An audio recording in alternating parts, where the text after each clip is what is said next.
responsible.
Good evening, everybody. We are back live for the last and final day of the Meseeks North American, Latin American Invitational. I'm your caster for tonight, Verdict, and to my right, looking lovely as ever, Denominate. Day, how are we doing, bro? I'm doing all right, and I'm definitely excited for this first matchup. I've said it once before. I'll definitely say it again. I am never bored of casting a Tribe versus Zygnus matchup. These two teams are absolutely phenomenal. Like, we're just working on getting a couple players shuffled around in the lobby, and we'll get into the action. And Verdict, we were talking a little bit before the You're gonna do this? started here. Yeah, you're doing that. You're doing that. Okay. And Verdict, you seemed so confident that Tribe is going to win this one. Can you tell me a little bit about that? Man, I'm going to be honest with you. We were talking about all the matchups to come, and as I say that, Envoy and Kibwax coming through with the massive raids. Let's get ready to rumble. I was talking to the guys, and I was like, so first matchup is going to be Tribe and Zygnus, and then second matchup is going to be the loser of that matchup to face off against Seminole. Third matchup is going to be the winner of that series to go on and face Tribe in the grand finals. And boys and girls, I didn't even realize it until I got called out by Day. And sure enough, he called me on my bullcrap. So nonetheless, we've got a very, very eventful night. As a matter of fact, we're going to start things off with Day and myself. But in this first game, we are actually going to give the tides over to Gil and myself here for the search or for the hard point. The search and destroy is going to be back with Day and I. We're going to go back and forth. We're going to try and keep you guys entertained, try and challenge ourselves. And we've got a best of 5 to come, and this is going to be an epic one. Boys and girls, get ready. Grab your drinks. Grab your snacks. Gil, I know you're still there, homie. I think I'm going to bring you back on now. Look at this. Look at this dapper-looking young fella. Look at this guy. Sheesh! I feel pretty weird that I don't have a hat on, but like I just took a shower, so I kind of had to. Yeah, so man, that hair, man, I'm getting lost in it, bro. But yeah, we got ourselves a best of 5, like you mentioned, starting on to Hardpoint. That's gonna be on Summit, right, Verdict? That's right, man. We're gonna start things off with a Hardpoint Summit, followed up with a Search and Destroy on Firing Range, where Day and I will pick up the action. And for Game 3, it's gonna be Domination on Standoff. Gil and Day will be on the 1s and 2s there. Following it up with a Hardpoint on Raid, and then a Search and Destroy on Hackney Yard. Operator Veto's going to be Annihilator and Sparrow per normal. And the map pool selection, we've already kind of seen it, but I don't know if you guys seen it. It doesn't really matter, though, because the teams get to pick the maps for each game in a particular order, and the third game is going to be a toss-up. So that Standoff wasn't selected. It was one that is, again, randomly generated. It just so happened to land on a beautiful map such as Standoff, so I can't complain. And we've got everyone in the lobby. We've got stage set. Taking a look at the bracket as well, man. I was taking a look at it earlier, guys. And both of these teams are undefeated. Well, I say both of these teams. Tribe dropped one game this entire 10-team tournament. And it was the Devious. It was a hardpoint game. So just keep that in mind, guys. So we're going to go ahead and jump straight into it. Game number 1, Gil. What are we thinking, homie? Well, it's gonna be a good one. I have high hopes for this matchup. For starters, I would like to drop a little bit of love to one of the players from Tribe. Specifically, why not go for Marshy unless we need to have a redo? Never mind. Get back to your seats, fellas. Okay, we gotta restart once more. Hey, wait, hey, you know what? It's not. There's a certain phrase that you want to say, Verdict. You can go ahead and say it. I don't know. I'm at a loss for words right now. Would it be a no ping, no party scenario? Maybe, just maybe, you know. Yeah. Pero sí, bueno, chicos, vamos a tener un poquito de reinicio en esta primera partida. Ya saben, errores que pasan. Quién sabe qué puede haber pasado. Incluso ahí vimos que Envoy dentro del lobby no estaba ni siquiera dentro. Quizá ocurrió ahí un error. Pero bueno, vamos a estar reiniciando rápidamente, buscando iniciar este mejor de 5. Recuerden, el día de hoy tenemos muchísima acción entre Tribe y Zygnus, así que estén muy al pendiente. Ya estaremos por reiniciar esta primera partida. Holy goodness, I just got a chance to catch Gil on stream. Yo, that hair is luscious, bro. I'm telling you, bro. I'm telling you. Dude, don't ever wear a hat ever again, my guy. You look like a tanned up Fabio over here in his good times. Jesus. Bro, someone signed this kid. Someone, hey, anybody, any of those model agencies that were scoping us out earlier that hit the hay after seeing how old I was? Are they still out there? Because my guy, Gil, is looking dapper as hell. And something I want to make a note of as well, too. No ping, no party. This time it wasn't Tribe who bounced out of the lobby. It was Zygnus. I'm sure it was for a great reason, so. All right, I'm going to mute up. You guys have a good one. There we go. Game number 1, Gil. We're going to give it a second try around.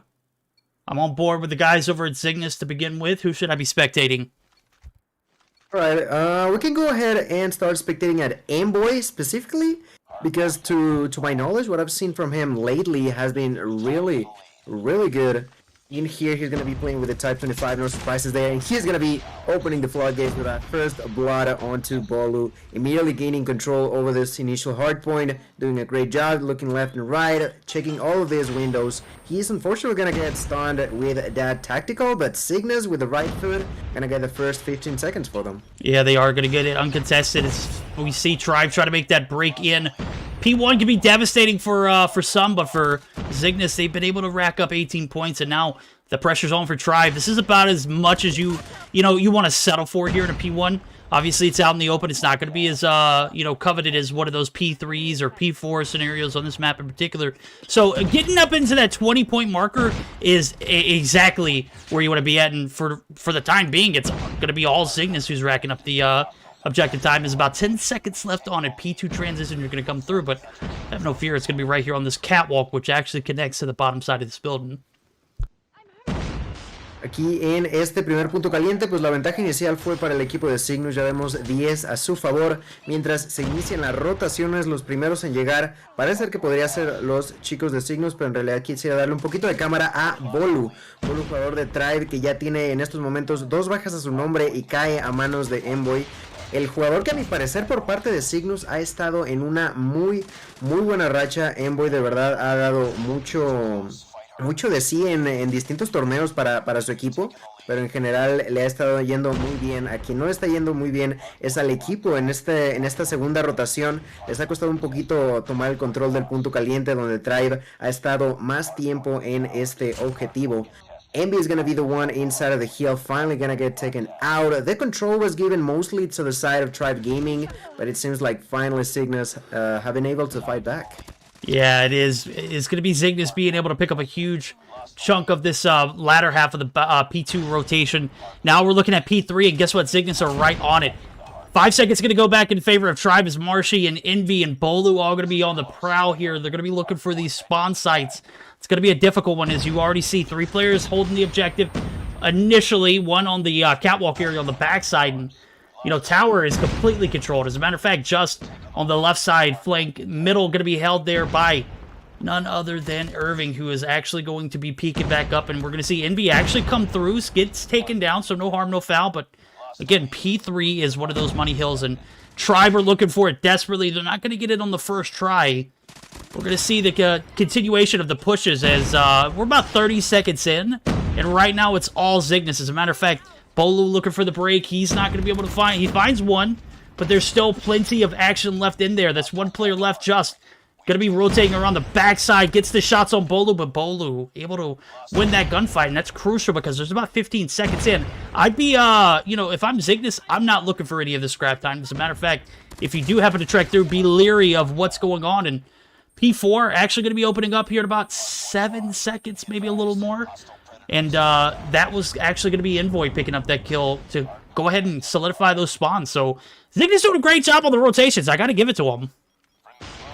Yeah, I saw Keymork's entity. You're trying to go all the way to the back, making sure that the spawns are going to be in their favor, and they actually solidified that for themselves, as they are going to be under control for these spawns. They are not actually going to be inside the hill. The one in there is going to be banned as far as I'm concerned. Right now banned. The only one surviving, taking another kill for the team, taking out that death machine, the operators, but now Irving pulling through, and really back and forth fight. Although Zygnus try to rotate early, you mentioned how it was important for them to just give away those points in order to get the respawns for them. Well, that was the case, but they didn't take the initial advantage that they they were hoping for. Now, they're finally going to be doing so with the last 20 seconds to go. They are still going to have the advantage, and that's the most important part, but it's going to be tough to maintain that same of control. And as I say that, they are once again taken out of the hill. It's a back and forth fight, but although we had the advantage for the longest time for Cygnus, Tribe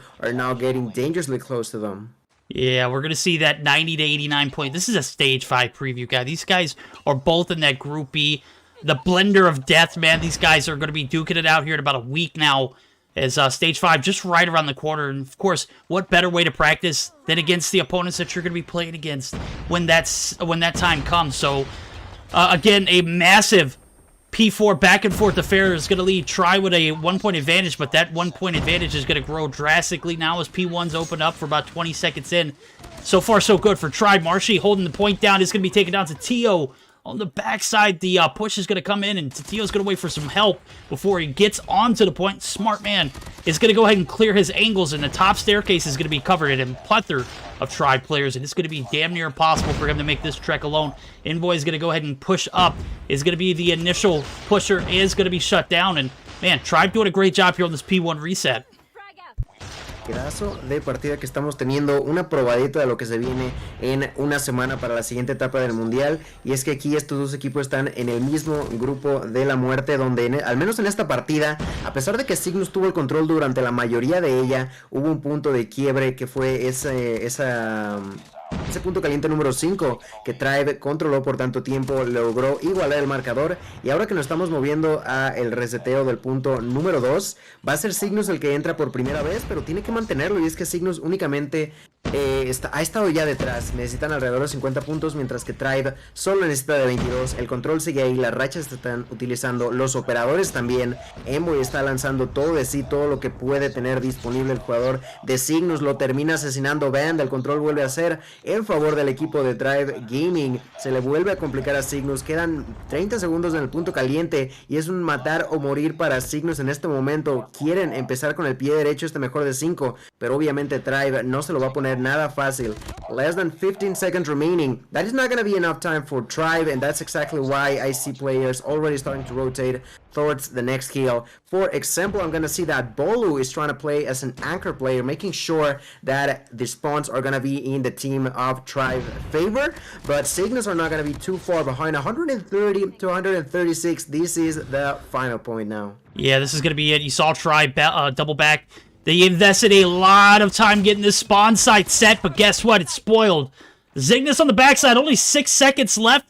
And man, Tribe shutting it down on the backside too, so they don't need spawns to close this game out. They go ahead and put the 4-man on point and prevail 150 to 130. I'm surprised that this game went that far as Tribe took away that lead on that P1 reset. They doubled down and back for that P3. They were literally prepared for the end game to come to that. And sure enough, that preparation pays off in a massive game 1 there for Tribe. 150 to 130. And taking a look at the post-Carnage report. 21 and 22 for Just. 19 and 20 for Envoy. 21 and 17 for Kid Mike's. On the flip side of things, Bolu and Envy racking up the kills. 24 and 18 apiece. Literally 7 seconds spread between the two of them on that hardpoint time. But Marshy's going to be your main objective player with 1 minute and 15. Hell of a game here to start things off. This is a best 5. Obviously, we're going to be seeing at least 3 games tonight between these two, and maybe some more later on. Well, depends on how the brackets go. But we could potentially see 15. We could definitely see 15 games tonight. I don't know, but that's up to Seminole, bro. Who shows up for Seminole and who shows out? We saw the bracket earlier. It was a best of 3 format, obviously, when Cygnus actually took Seminole out 2-0. So, let's just paint a scenario. One of these teams lose, they go down to the losers bracket to face off against Seminole. We're in for a long night. I'm just saying that, long story short, that's what we got. Yeah, definitely. As far as this match goes, we had a plus 17 kill spread for the side of Tribe, so definitely helped them gain a couple of those spawns. And in a game that ended up being so close, a 130 to 150, a couple of those extra kills definitely made a difference in the spawns. Specifically, I was watching the P4 rotation was really big for Tribe, so pretty solid game from both of these teams. I'm definitely hyped for more. And, again, we could potentially see, no matter how this match goes, we could see a rematch in the finals, and we could potentially see 2 best-of-5s for the grand finals as well, depending on how that goes. So big shout out to both these teams. One of the key factors, I think, to look at Tribe for the Search and Destroy is we do have Brave playing, who is Childs. So he's filling in for Parrish here today, and he has been one of the biggest impacts for Tribe in Search and Destroy. So definitely going to keep my eye out for that next game. He's obviously going to be going up against some pretty solid sniping talent. We don't have Cheto here today, but obviously, we've seen Tatio pick up the Rytech, and Yeah. that is a nutty weapon for him to have. We've obviously seen several members of this team also snipe in the past. I think actually pretty much all of them. I don't think Envoy ever really starts off as a sniper, but we've seen him pick them up and do some work. So I'm excited for it. Oh, you and I both. Gil, what were your thoughts? Game number 1 obviously comes down to that last P3 rotation. Tribe double down. They get the set up there. Tribe obviously looking pretty decent, but Zygnus had that early advantage. What happened there? Mm-hmm.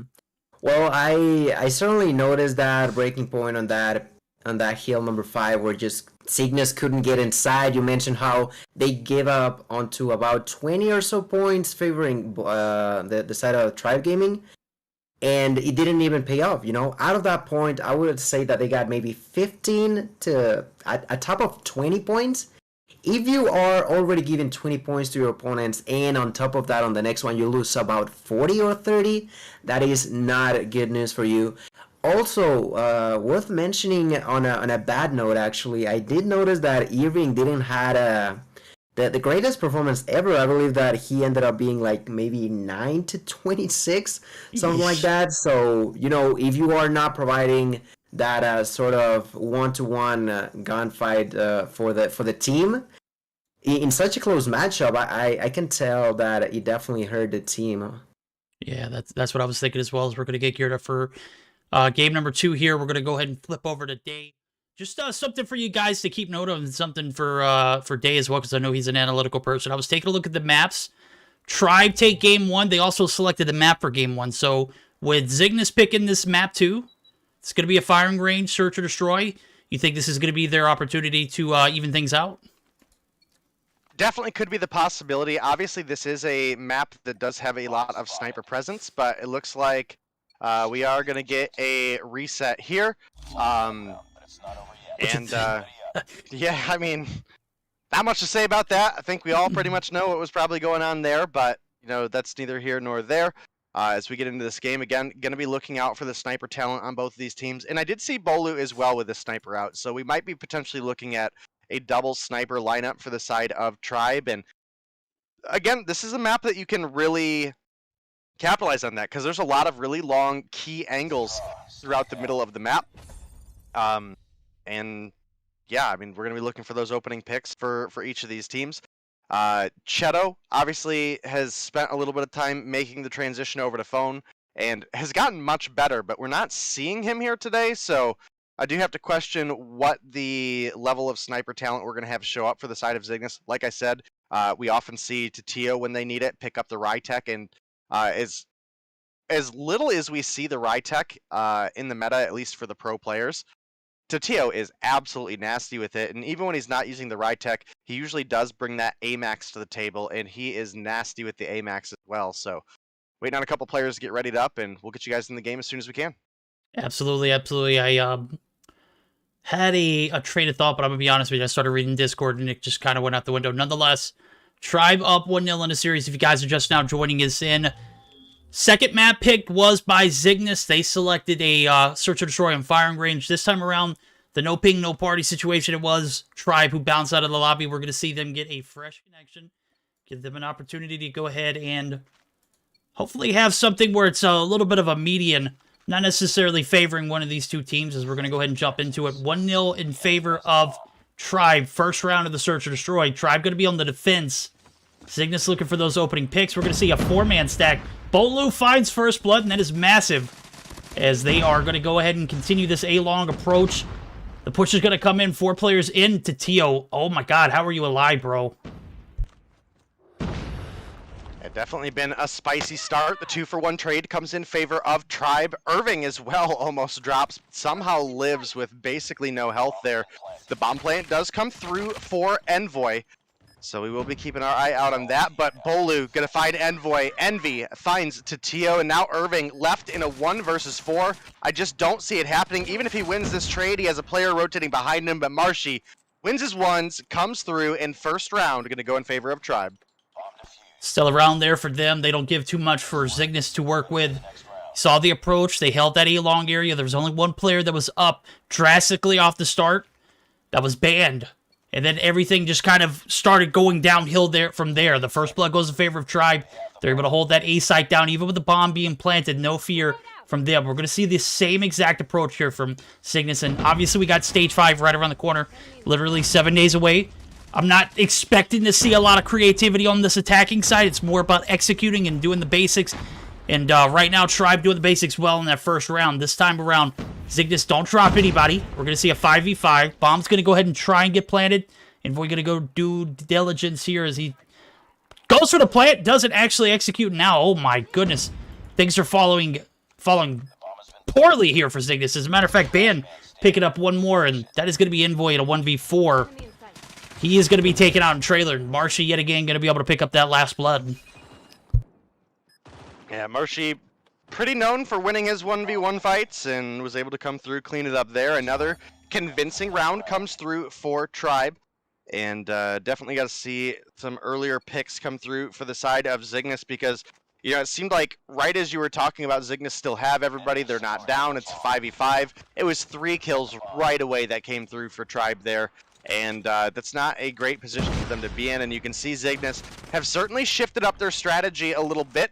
Instead of hard pushing A, they're instead playing it back a little bit, maybe trying to give their team an opportunity to pick up some of those early kills. Band is able to get a refrag onto Just, but Tatio finding a kill onto Childs could be really huge. Childs was able to find a big opening pick in the last round. But Envy able to take down Envoy, and I think we might have got a bomb down sit rep coming through for the side of Tribe, so they might know that it's down there in mid. Ooh, Irving. That's a key gunfight to win against Envy there. And now it's a 2 versus 2. Kimwax is going to go ahead and collect a bomb. It's going to give away his location, as you heard Day say, the sit rep. The call out, bomb's located, whatever, bomb is down. That obviously gave Tribe an advantage on knowing exactly where that bomb was, but now it's in the hands of Kimwax. He's making that full-on rotation over to the A site. Marshy has been a bandit. I don't normally see him with a sniper, but it kind of looks refreshing. As a matter of fact, he gets a hit marker. Kimwax able to live his life for now, but obviously he's one shot, so he's going to have to recover before he gets his bomb plant down. Marshy still holding that outside corner, looking for that frag on Irving. If he peeks out of this trailer one more time, he's toast. Oh my god, Kimwax bites the bullet. Now it's a 2v1 retake. Tribe doing it pretty decently so far. Irving going to be trapped inside. The push is going to come through. Ban going to go ahead and start the defuse. Marsha gets dealt with. Oh, Irving, the 2v1 clutch. Uncannied. And Zygnus able to take a round on the backs of a great attacking plant, as well as Irving clutching up that trailer site. Yeah, that was a must-have round win for this Irving there for the side of Zygnus, and that's a difficult one to win as well. And the difficulty lies in just the way the map is set up with the bomb here, because ideally, you know, the better side to play from, if you were gonna plant at A and defend from trailer, would be on that trailer side, but obviously you're a bit open, and once you've dropped and the enemy now has the defuse on their side, they have that head glitch to their advantage. But Irving, with a brilliant slide, was able to clean it up. And now as we get into this next round, my goodness, that one was super convincing for the side of Zygnus there. Yep. Tribe take 2 off the back of some great defense to begin the game off, and Zygnus able to tie things up with 2 of their own. Now we're going to see the last attacking side for Zygnus. They managed to pick up 2 on the last few. Can they make it a third? Take that advantage. The hit marker is going to give away some information. We have a little bit of traffic there on that back trailer site. Bang going to find first blood. Envoy, one of the players who picked up a few kills last round, going to be down early here, and Zygnus already starting off in a hole. Starting to see a pattern like we did in the first 2 rounds. Maybe Zygnus can triumph. Oh, man, Envy wins that one backside. That's going to be just dropping, and bomb's going to be down. It's going to be picked up here by Tatio. Only 3 players left in about 1:25. I don't think we're going to see this full 1:25 play out now, as I do see Tatio trying to get the teammates to come over here. Maybe look for a collective push, but, man, they're getting picked apart left and right. Brave going to pick one. Brave gets taken down. That's Childs for you keeping it score at home. Obviously, I say what I see, and, you know, Brave is his name, but we all know him as Childs.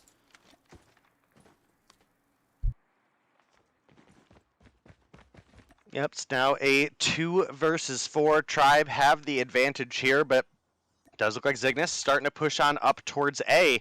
And just as that happens, Bolu actually starts making a rotation on over towards mid. This is going to give Zygnus an opportunity to get the plant, but they're realistically going to have to play this defense flawlessly if they want to come through clutch in the 2v4. And Tribe, with the way they've been looking today, I just don't know if it's going to happen. You can see Zygnus are taken off towards the showers or the locker room, whatever you want to call it, looking to just play that long angle defense. And they very well could. I mean, there's a pretty solid sight line. Tatio going to come through with one there. Band is able to take down Tatio, however, and the bomb defuse does come through. Tribe take the 3-2 lead as we get ready to switch sides and go into the second half. It is a lead, but it is not super comfortable, and this game could still go either way, verdict. Yeah, it could go either way. Now we're going to flip the script and flip the sides. Now we're going to see the attack strats here from Tribe, and obviously, again, we're looking at 5 rounds of potential A pushes. Why? Because stage 5 is right around the corner. So not going to see a lot of creativity. We're just going to see these teams executing the basics. And right now, Tribe able to execute so far so good. Tatio finding first blood is going to find himself downed as well. But Childs, oh my God, the shots just come raining in. Is going to be able to clean that A long area out. Now they got 3 players left. 1 for 2 trades going to come in. Envoy looking for the refrag. He finds 1. He finds 2.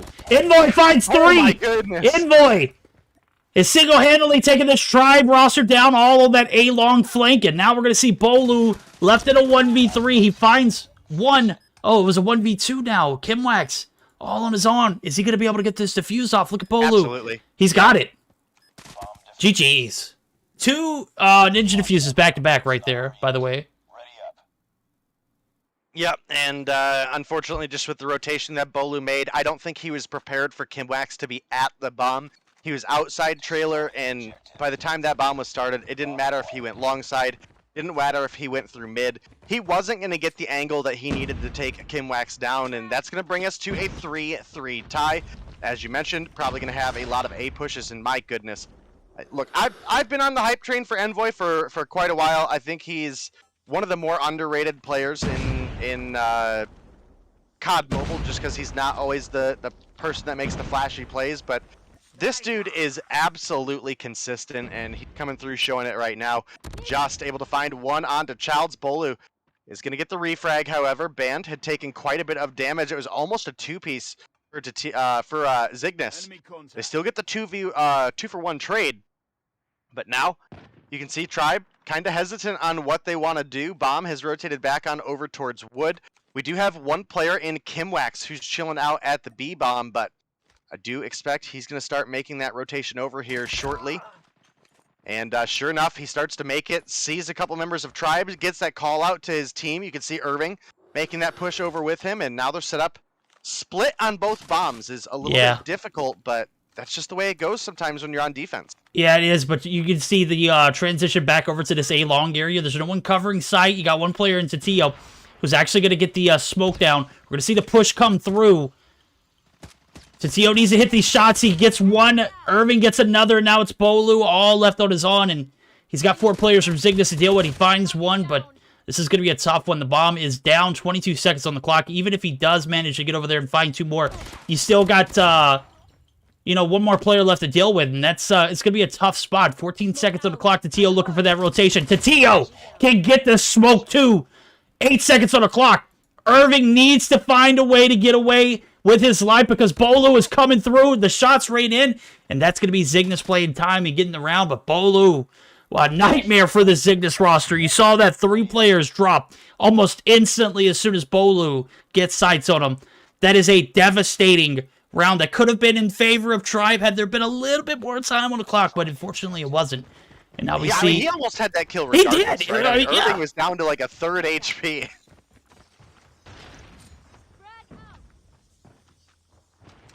Full send B for Tribe here. Do you see Kimwax pick up 1, but Band is there for the refrag. Band able to find 2, but Tatio with a good rotation. Amax in hand, gonna take him down. Tatio finds another.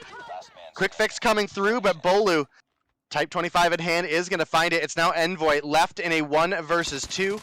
He doesn't have bomb down, but he obviously knows where the enemy is. Type 25, definitely a solid gun in the meta right now. He could possibly come through with the 2 gunfight wins. He finds Marshy, but That's a tough one. Marshy wins those ones, bro.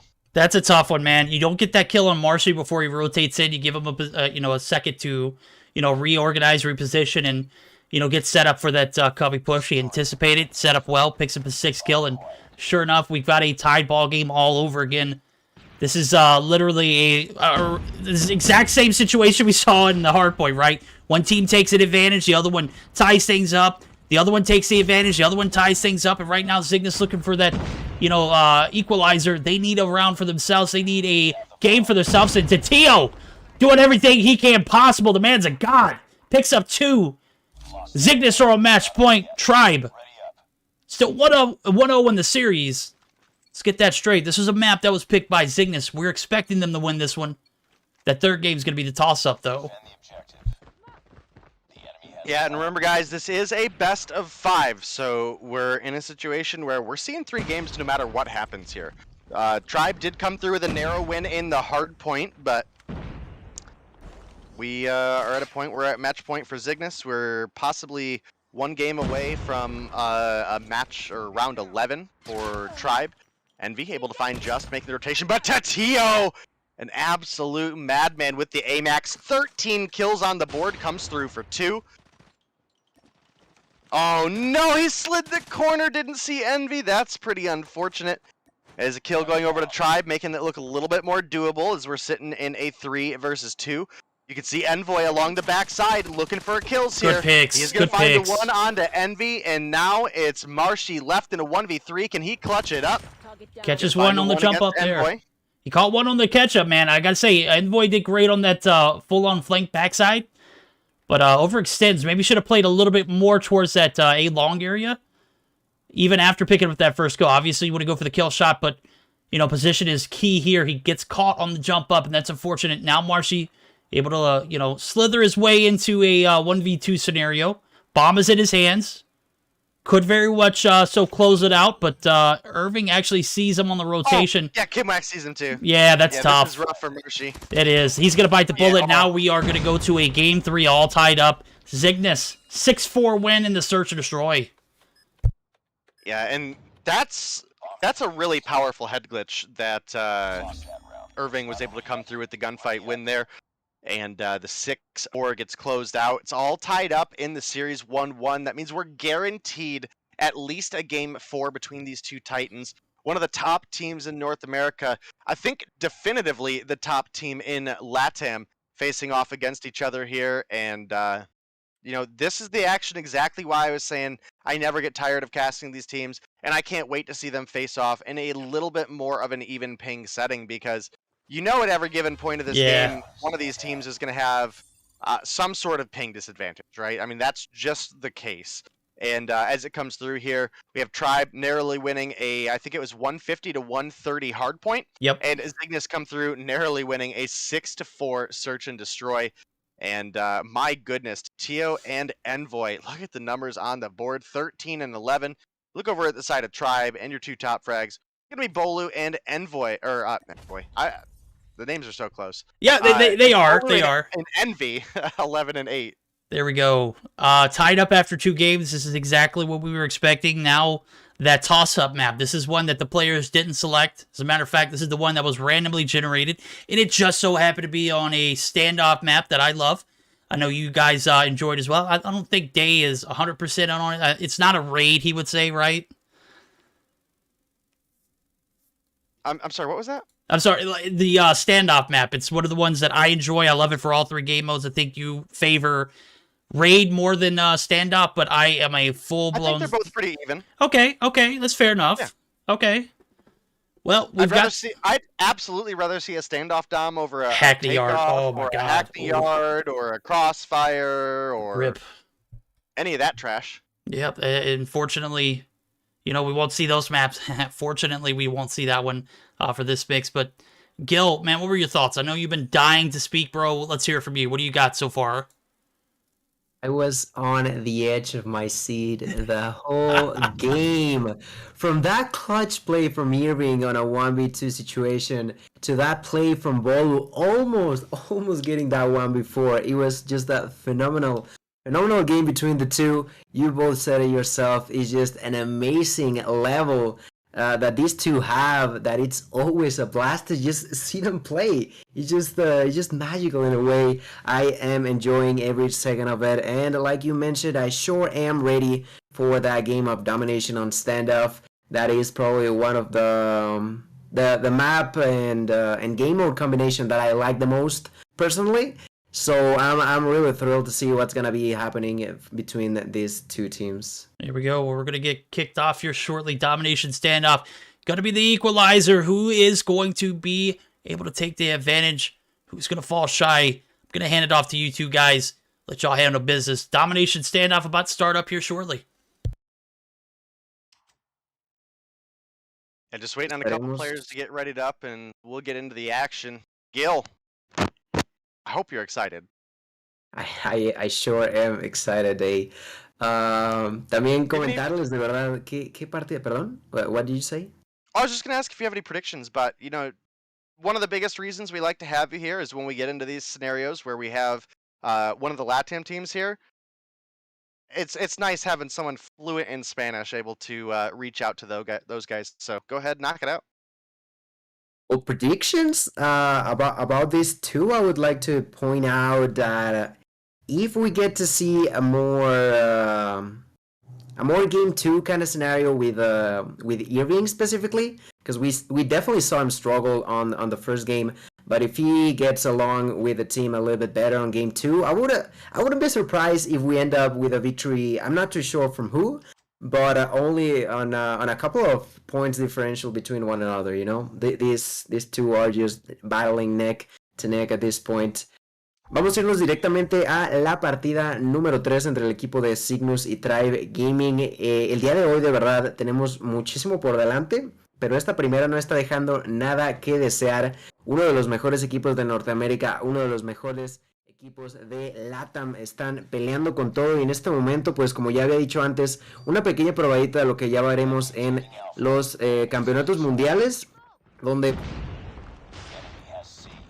pues vamos a tener mucho por delante. Vamos a irnos inicialmente con un poquito de la cámara de, por ejemplo, Tetillo, quien fue el MVP de la partida anterior, va a iniciar con una doble muerte con esa Type 25, va por la triple Tetillo y muere a manos de Marshy, pero un buen inicio que le permite al equipo plantarse muy cerca de hacer la captura de esa zona media del mapa. No terminan por lograrlo, y es que Tribe reacciona muy inteligentemente y de manera muy rápida a lo que estaba sucediendo, pero el inicio va a estar peleado, pero esa mitad de tiempo en la bandera de B le viene muy bien al equipo de Cygnus. Yeah, we do have about a half B cap coming through for Cygnus right now. Not fully set in stone, obviously could still go either way. You can see Marshy pushing up, finds Tetillo. Big jump shot for Marshy over the wall there. And now pushed on up towards B, gonna clear that process, starts getting some of it over in Tribe's favor as well. Irving is pushing up, but he does get taken down, and the B cap comes through for Tribe with Bolu, Brave, and a Band filling the feed there, if even only for temporary. Band and Marshy find some extra ones, and the B seems to be largely under control right now for the side of Tribe. Now, the one thing, Gil, I do want to throw out here is A does tend to be the favored side for this map, so you got to think going into the second half, Cygnus actually have a pretty sizable advantage, even if they're down a couple points here in the first half, just because they're going to get that A side spawn, and they're not going to be limited to a 75-point lockout for the second half, and Titio almost comes through with the big slide there, but instead it ends up being Marshy picking up 2, and now a 10-point lead is developed for the side of Tribe. Yeah, the way that Tribe was able to immediately capitalize on a couple of kills for the team and capture that B cap in the middle of the map was just really well played on them. Now the side of Cygnus, sorry, are the ones trying to do so, and it works on the last second band.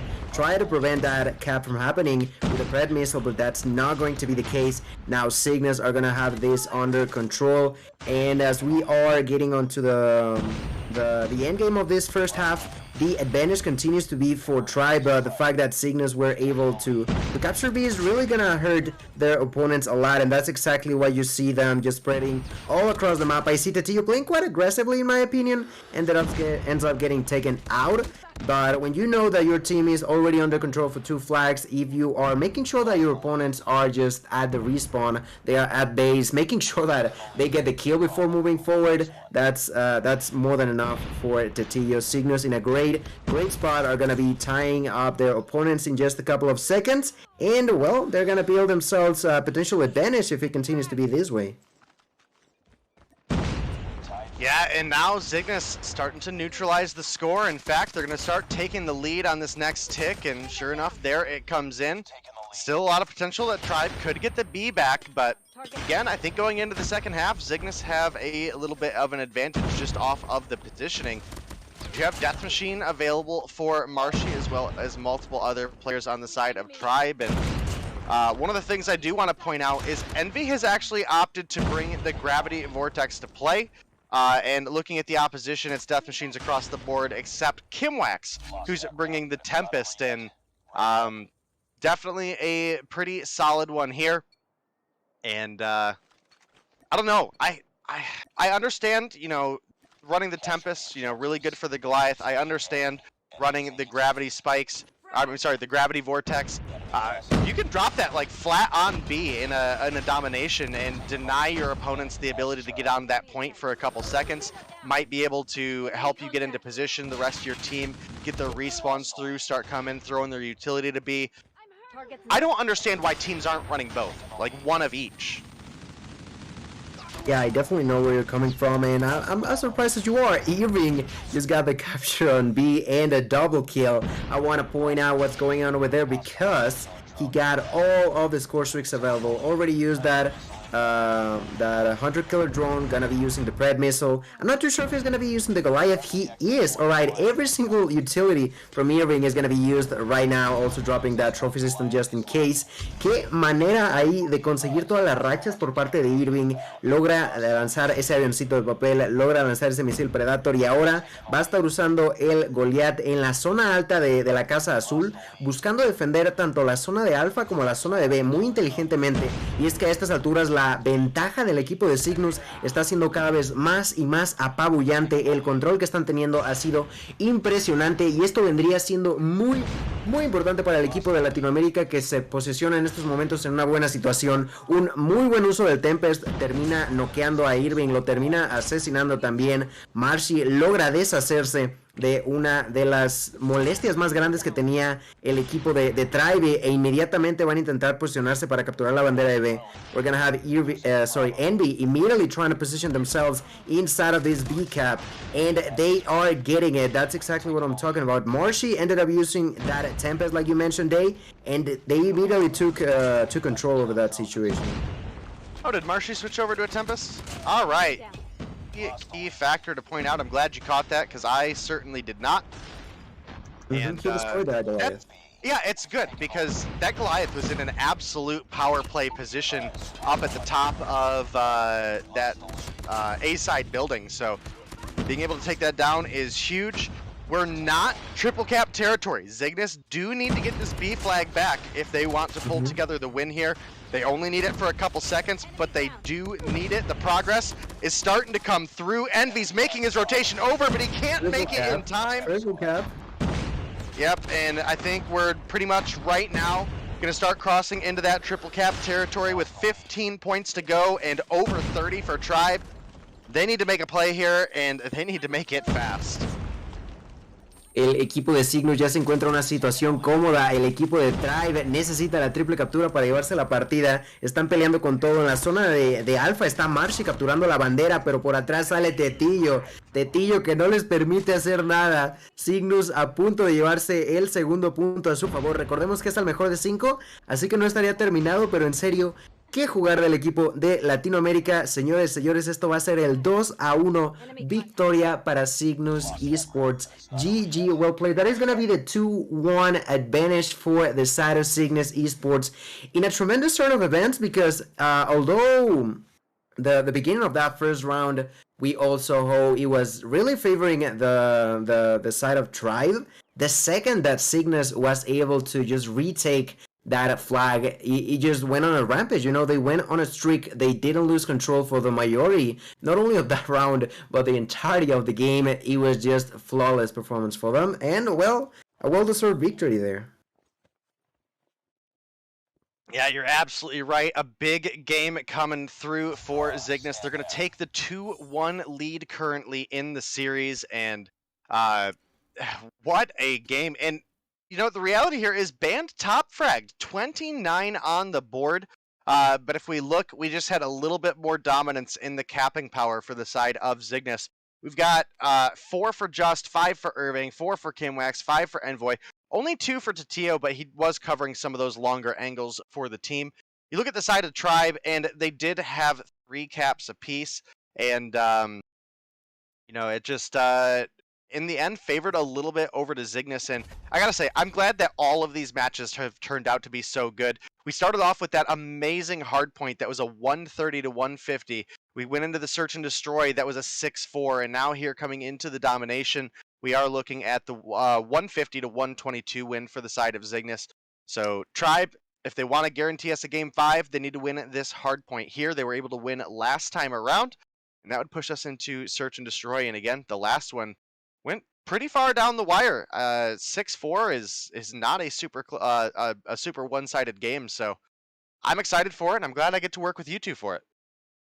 Oh, you're absolutely right, bro. I gotta say, that was a hell of a domination game. Going into the latter half of that first half, Cygnus picking up that double caps definitely set that momentum off right. As a matter of fact, it solidified my guy Irvin to get those score streaks. Granted, they didn't really need them going into that second half.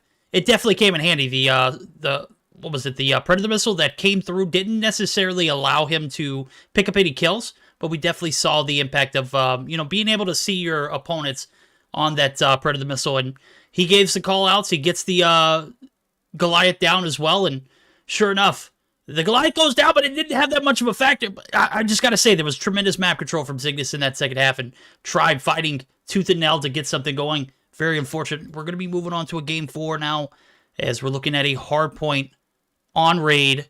And this is where it gets interesting, because we saw the selected map for firing range was selected by Cygnus. They take the dub. They take the swing map, which is a random map generated by the Lucky Wheel. I don't know how they do it anymore. Now we're moving on to a hardpoint raid that Cygnus selected. So we're expecting a Game 5. Cygnus have selected the map. Maybe we'll see, you know, something perspire out of it. I don't know. You know, I got to hear your thoughts. Based off of what we've seen so far, the teams have picked up their respective map choices. Is that going to be the case here? And Cygnus going to be able to take the smooth 3-1 win? Gil, what are your thoughts? Well, it's on raid, it's hardpoint. I am not too sure. I definitely feel like last game was a huge boost in morale for the side of Cygnus, but I mean, we'll have to wait and see. I think that definitely the momentum is there for the side of Cygnus, and they could potentially drop enough points to end up in the lead. So I think we might see a 3-1 here, actually. You know what? Yeah, I'm gonna say I think we might get a 3-1 for Cygnus. Day, I need you to weigh in. What you think? I see how it is. We're going to my answer, because we got Gil's answer. Yeah. We got your answer earlier that you think Tribe wins it all. So I mean, well, as we go into this next game, like I mentioned, Tribe did win the hard point before, and you know they're not looking to go down easy. So I definitely, and this isn't just me cheering for a Game 5, I do think Tribe have a really big opportunity where they could come through and win a hard point here as well. If they do, we'll see that game 5. But Tribe is one of the strongest hardpoint teams in North America. And Zygnus, while they're also a good hardpoint team, they are just flat good across the board. So it's hard to call Zygnus bad at anything. So we will see as we get into this game. We are at match point for the side of Zygnus, as Gil mentioned. They may come away with a 3-1 here. And if Tribe are able to bring it back, might still see that second search and destroy for these guys. We might as well, as we're going to go ahead and dive right into it. Gil, this is you and I's turn. BK Gaming coming through with a 10 gifted. Absolutely goated. Love it. Gil, we're in P number 1 here, and guess what? Zygnus already have the advantage. Sí, ya con el equipo de Cygnus con la ventaja, me imagino que van a intentar finalizar esto lo más rápido posible, pero pues claro, contra Tribe nada de esto va a ser fácil. Inicio bastante peleado, los primeros 20 segundos ya han finalizado. La ventaja va a cambiar de bando. En esta ocasión va a ser para Tribe, que está realizando la defensa en esta zona de anillo. En esta zona céntrica hay defensas por todos lados, específicamente por la zona de Laundry, donde podemos ver también a Childs con esta Holger, un arma que ya no se ve tan seguido, pero a ciertas distancias se le puede sacar mucha ventaja, perdón, ojo, que me trabo. Pero bueno, as I am now taking a look at what Childs is doing right now, I can notice that he is going to be dropping some kills with the Holger, a weapon that we definitely don't see as often anymore, but on certain angles, you can definitely take a good chunk of damage to in favor of your team with it, right? Oh, yeah, you could definitely swing your opponent's perception if you got a 100-round drum to go around with it, so... a phenomenal P1 going to be capping off with Zygnus having the advantage here. 47 points over for the guys at Tribe. They're looking to keep this thing interesting. They're looking to see that game 3. So far, so good for them, but the contest has to come, and it's got to come at a very, very fast rate now, as that deficit that Zygnus started this second point with is going to be slowly diminishing. All of Tribe are right in front of... To Tio, he picks up 2. Envoy going to pick up the 3rd in a massive shutdown, as Zygnus have managed to close the gap, and as a matter of fact, go ahead and pick up the lead. As we start seeing Tribe doubling back, you can already see it. Brave, a.k.a. Childs, looking to anchor down here on this ring site, gets outmanned. That is going to be Zygnus on the rotations now, too, and we can see the flip coming in. Ban catching the backside. How did these spawns happen? How does this unique set go through, as we see 59-49? Zygnus have the spawns for Noob, but can they keep them? Antes de que se me pase, pues felicitar a JuJu, que dice por ahí que es su cumpleaños. Te mando un abrazo. As we now move on to this garage area, the first one to be there was Tribe Gaming, and they are now putting up a defense. Let's see how well that's going to work out.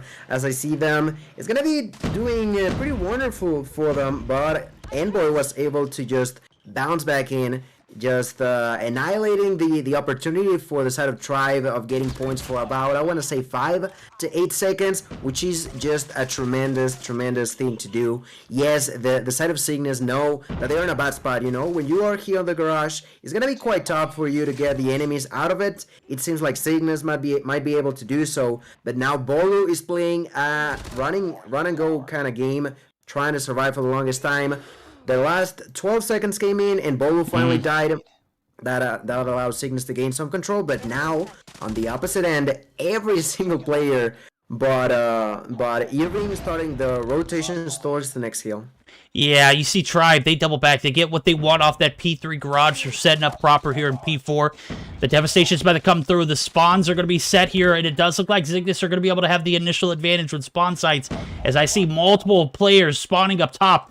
They're going to be able to get this retake early, and Tribe going to be fighting themselves on the outskirts. Envy looking for the break. Child's push in. Child's down. Just looking to hold the hell. He is going to be taken down to Tio.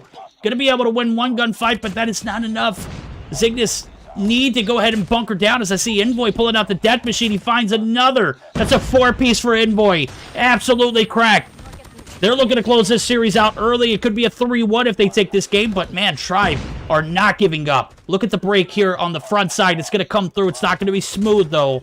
Brave going to go ahead and do a little bit of cubby work, but the top side of that staircase is not a Brave point for you to peek out. He pays the price with his life. And now we've got such a close game. We saw it in game number 1. The hardpoint was hella close. It came down to that P3 rotation. It was a 150 to 130 game. Now we're looking at it. It's a 93 to 88. Picture perfect scenario on that P1 reset, right? We had an 89 to 88 point advantage, and Tribe ran away with the lead. Will Tribe be able to bounce back, take the advantage, and take us to that game 5? Oh, man. I don't know. Might be Cygnus' day.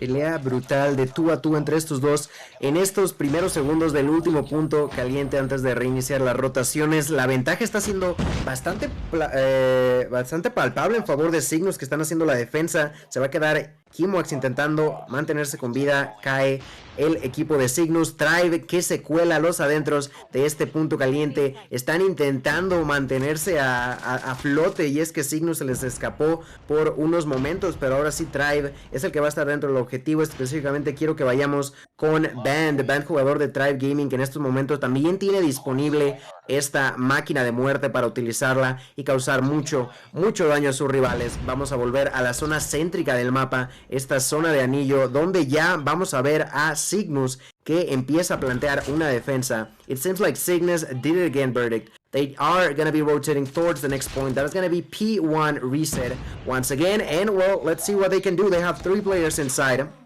Or in the surrounding areas. Irving is there with 16 kills, going for the 17, gets it, has to reload, goes for 18, but gets taken down. Doesn't matter, his allies are there to make up for it. The amazing job done here for Cygnus is just tremendous, and the lead is gonna be back in their favor. This could potentially be the last point, but now we're gonna have Morshi pulling through with the death machine. Annihilated. The back and forth fight. Verdict, what's gonna happen here? I don't know. Irvin's got his death machine. He's up top laundry, but guess what? He's not finding anybody. So much smoke coming through. Kimlex trying to contest. Cygnus looking to close this out. I don't know if they're going to be able to do it. Look, 20 seconds on the clock. All that Tribe need here is 10 seconds. And a little bit of hope. Looks like they've got both, as all of the Cygnus players are going to be spawning on that pull bar side.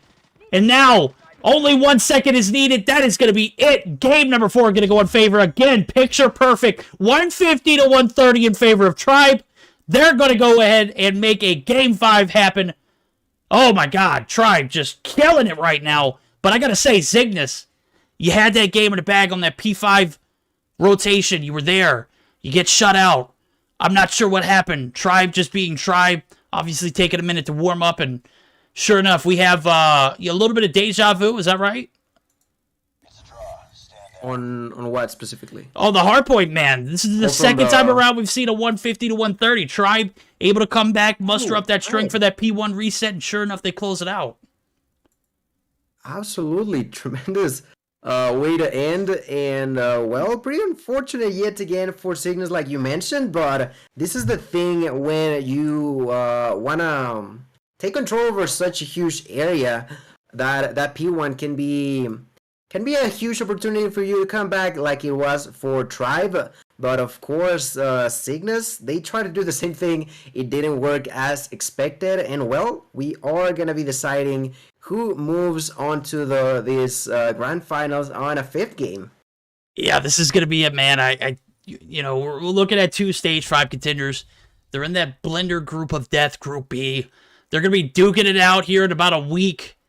And sure enough, we're getting delighted with just a phenomenal performance so far. As a matter of fact, I gotta say, the games have been on point. They have been, very neck and neck. And of course, we're at that point where, you've got to master your craft. This is your opportunity to do it. And what better way to do it than have, your opponent in the lobby for a best of 5 to rock and roll. The winner of this next game, guys, is going to be moving on with a guaranteed slot at the finals. Like I said, we're going to have a long night. All right, we got this best of 5. We've got the losers best of 5, or the Gulag best of 5 coming, which is going to be against Seminole, the loser of this matchup. Is going to have a second chance at life. They're going to battle it out against Seminole on the bottom side of the brackets. The winner of that series is going to move on to face off in the grand finals, where, again, we have a best of 5 and then a potential second best of 5. All right, long story short, buckle up. Put your seatbelts on. We're ready to rock and roll. We're getting geared up for this game 5 scenario. Day, I don't know if you're back, my guy, but I think you missed a hell of a banger in that hardpoint raid. He may not be back just yet. That's quite all right. So if he doesn't join us back in here for the 5th game, I think Gil and I will just take the roles as It does look like we're going to be flipping sides. Again, something to keep in mind as well, Gil. That was a Game 4 map selection for Cygnus, and they lost. Okay, what does that mean? Game 5, Tribe. That's their map pick. Hackney Yard, Search and Destroy.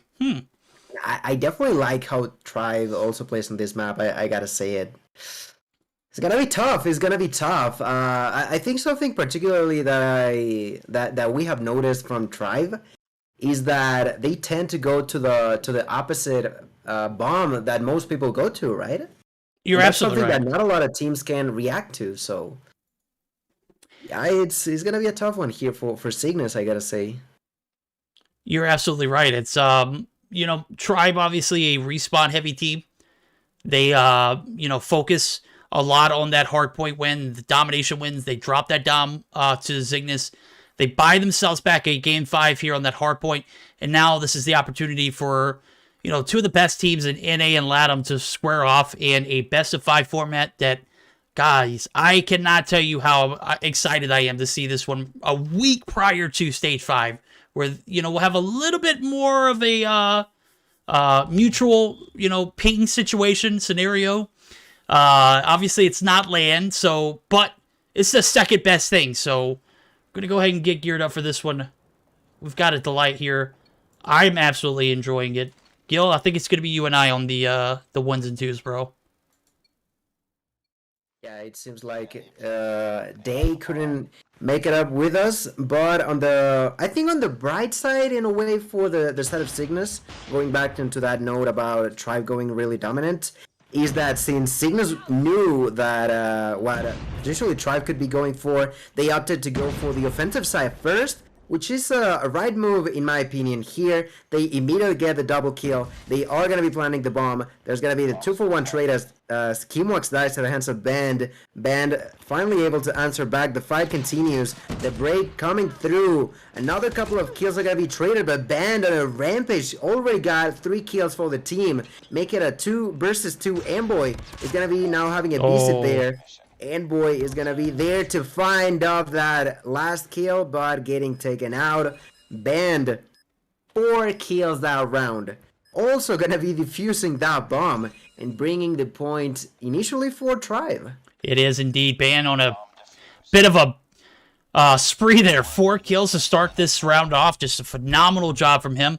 This Tribe team on the backs of Band picking up 4 and Bolu being able to stay alive. There was at one point I was spectating Bolu and I was like, what is he doing? He's going to get caught out here on the backside of this building. Sure enough, he plays his life, repositions, picks up one of those 1 necessary kills to make it a 2-1. He drops, but sure enough, Band right there to pick up the slack. And that's exactly what you need here, especially in this format, best of 5. May the best team win so far. Tribe taking that first, advantage. It's not going to be live for too long, as I see 2 players left here. Childs and Bolo. Bolo doing a great job of playing his life again. We'll see if he can maximize and pick up a few kills to go along with it. Childs on the rotation almost gets taken down there, and the TO going to be taken out. Bolo, again, being a little bit of a bandit, staying alive, but still got 4 players left for Cygnus, and they got this bomb down. There's only 20 seconds here. Just going to find both of them on the outside. We've got an equal 1-1 as Cygnus strike back for a round of themselves. Yeah, for now, I have noticed 2 times in a row Cygnus getting 2 kills immediately, which is not super good for Tribe. Let's see what they can do now. Tribe immediately going for that defense over at the A side, but the amazing tactical nade is going to hurt a lot. This time, not so much, as Bolo finds the double, but then pays the price. Just takes another revenge frag as well. Childs gets a kill. People are dying all over the place. And in a matter of 20 seconds, we're going to have a 1v1 verdict. This is going to be Childs going up against Amboy. The bomb carrier from Cygnus continues to be alive, and that allows for the opportunity just to dance around the map to pick onto which side you want to plant the bomb. Amboy going to be capitalizing on that advantage, going all the way to the other side, planting the bomb, and 45 seconds remain for Childs to try to defuse that explosive system. 40 seconds now. He is playing with the MX-9 though. I think that's pretty interesting to see, isn't it? Yeah, I mean, obviously he's not a starting 5, but a player that we are all too familiar with. I'm not sure what the gun selection is. Maybe he, thrives with this MX9 regardless of what the scenario. Maybe he's got Skulker alert. I don't know if anybody from Tribe didn't give him the patch notes. Maybe he could have adapted, but I think Envoy might have spotted them here. The push is going to come in the smoke. Is it going to save Childs? And Envoy going to be able to pick up that one, and that's going to be 2 rounds in a row for Zygnus, who already have a 2-2 scenario here, looking for this win, take us to the grand finals tonight. Maybe let Tribe and Little Tribe fight it out and see who's the better team today. That could be the case. La manera de jugar de estos dos es increíble. Ahí va a haber un poquito de tradeo, bajas por todos lados. Se convierte esto en un 4 contra 3. 3 jugadores que quedan por parte de Cygnus. Vamos a irnos un poquito con Envoy, que en este momento tiene 6 bajas, pero cae a manos de Band. La bomba también cae al suelo y va a ser Irving el encargado de intentar retomar el control de este dispositivo explosivo. La toma e inmediatamente inicia las rotaciones. Just está siendo bastante agresivo. Se encuentra a 3 jugadores al mismo tiempo. Just que aniquila al primero e inmediatamente empieza a correr. La bomba va a ser plantada y va a ser Cygnus intentando defender esta zona. Verdict, that's going to be the 4th round in a row in which we see Cygnus planting the bomb. And you gotta start to wonder, is that something that Tribe is going for? Or is just Cygnus that are just too good at least the initial bomb plant? You know what, I'm going to be honest with you, I don't know, but I know one thing. He's got 7 on board, finds shots on 1, but Marshy is going to be able to get that bomb defused, and we're going to be all tied up. I got to say, a little bit of creativity. Obviously, you get a little bit of diversity over at B, or at A, rather. You get shut down, you reposition. You don't want to be too predictive, but also you don't want to be too creative with your pushes. These 2 teams are about to compete in the Stage 5 that's $2 billion up for grabs, right? They're going to be in that blender group of death of Group B, where you've got to be able to hold back on somebody's strats. So if the A side doesn't succeed, obviously if you got 2 players left, make that rotation over to B. Get that bomb plant down. Play your life. Kimwax now going to be in a 1v3. He's going to have to play his life. Envy found and dropped Brave. Another casualty, but Band on the backs of catching Kimwax reloading. Oh, if Kimwax hadn't have gone for the reload, he might have been able to win that gunfight. I have to agree on that one. Kimwax was so close to the triple P's over there, but at the same time, that Type 25, when you have only, I want to say that he had probably like 12 or less bullets, you don't feel as confident going on to a fight. Unfortunately for Kimwax, the reload came through, but not fast enough, gets taken out. A couple of kills are going to be traded now as teams have flip spawns. And, well, I was talking about Tribe immediately going for a B push. This time around, though, they are taking more of a slow approach onto this scenario. Mientras entramos a la ronda número 6, vamos a ver cómo Tribe, a pesar de que ser un equipo que casi siempre suele ir por el push inicial hacia la zona de B, en esta ocasión deciden irse de manera más lenta hacia la zona de A y no les va a funcionar, están cayendo los jugadores. Band con 9 bajas en este momento está de la mano junto con Envy en un 1 contra 3. Band se lleva una baja más, tiene que recargar, pero Envoy se lo encuentra de cara mientras recarga. Verdict, that's gonna be the payback for Cygnus, as this time it was Band the one reloading and, well, just couldn't fight back against Envoy. No, you're absolutely right. As a matter of fact, Band 10 kills deep. I'm taking a look at the scorecard. Just an absolute slaughterfest. On the flip side of things, we got 2 players who are at the bottom of the board with exactly the same KDs. Only one has a bomb plant and one has a bomb defuse. So about as equal as it gets. As we're taking a look at it, a little bit of equal plays here as we're 3-3. The bomb is going to be pushed towards this B side. We're going to see that also familiar Tribe B push. It is going to pan out as Bolu is going to be able to successfully get that bomb down, but Kimwax might be able to take advantage here. Does peek the corner. You got to slide peek that one. You can't come in there all smooth and daisy-like. Bolu going to make you pay. Band dropped, and Irvin picking up his second. Tatio finds one. Envoy as well. The kills are coming through, and now it's Marshy and Bolu. Marshy is going to be left in a 1v3 after Bolu drops, and, man, 20 seconds on the clock. He's got to defuse, or be patient with this bomb being planted. He is going to be able to find one before he drops, and just going to be able to get the deed done. Zygnus going to have the advantage. 4-3. These things are getting a little spicy here. We're looking a little hot. Hackney are getting a bit of a meltdown situation. This is You know, this is for a grand final spot, man. This is a $500 cash tournament, and we got stage 5 right around the corner. My guys, are we in for it? 4-3 Zygnus, able to take the advantage. Can they continue on as the hit marker comes through from Just? He's got 10 on board, and Bolu going to find first blood with a literal frag. That's right, en este partido número 5, donde tanto Tribe como Cygnus se juegan el pase a la gran final. Así es, esto, la victoria definitiva le daría el pase a uno de estos dos hacia lo que sería el último enfrentamiento del día de hoy, donde por lo pronto pues no hay un claro ganador, pero la ventaja está siendo para el equipo de Cygnus Esports. En esta ocasión la ventaja numérica también va a ser para ellos. Esto va a ser un 3 contra 3 ahora que Band aniquila a Irving. Band, que ha tenido un impacto brutal en su equipo, en este momento cuenta con ya dobles dígitos, 11 bajas a su nombre.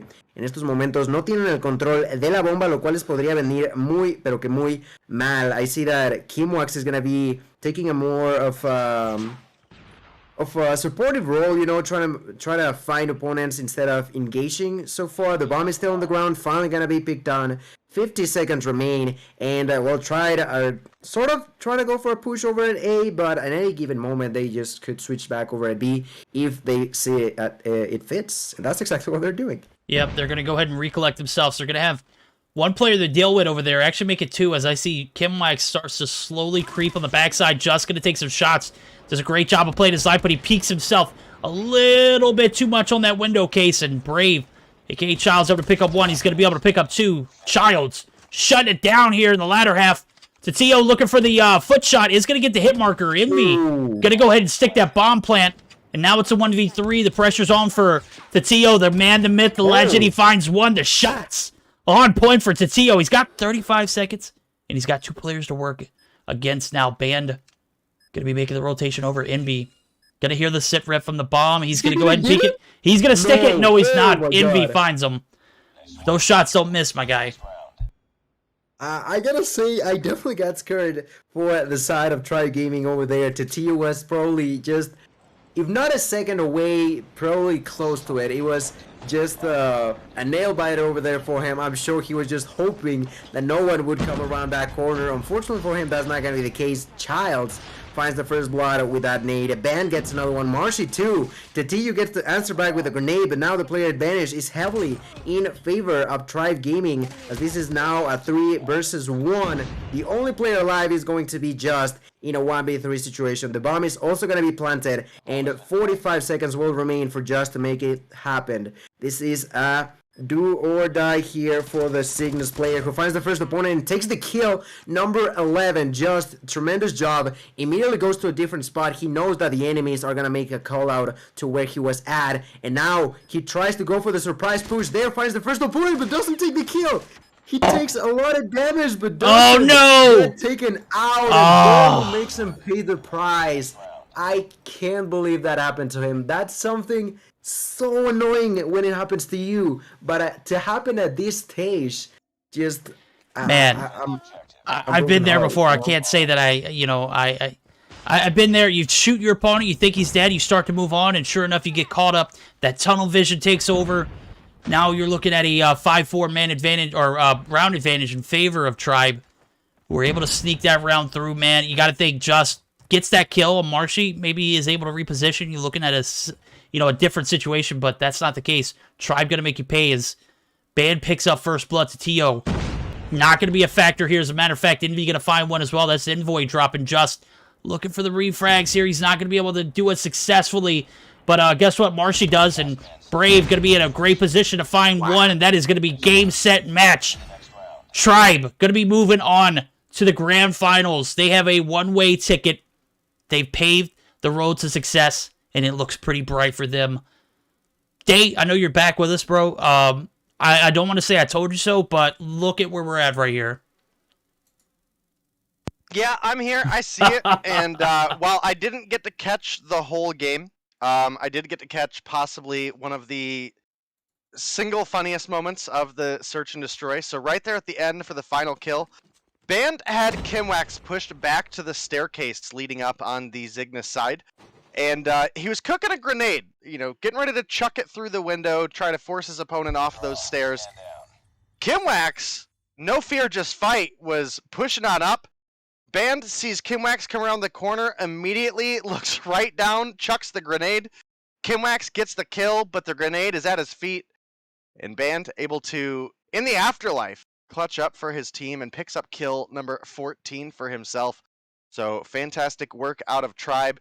This is exactly why I never get tired of casting these matchups, because it's always into that last game. And sure enough, here we do not disappoint for the Meseeks Invitational. We get a game 5, and now we're like no time at all away from looking at another phenomenal matchup. Kind of mini Tribe versus Zigna.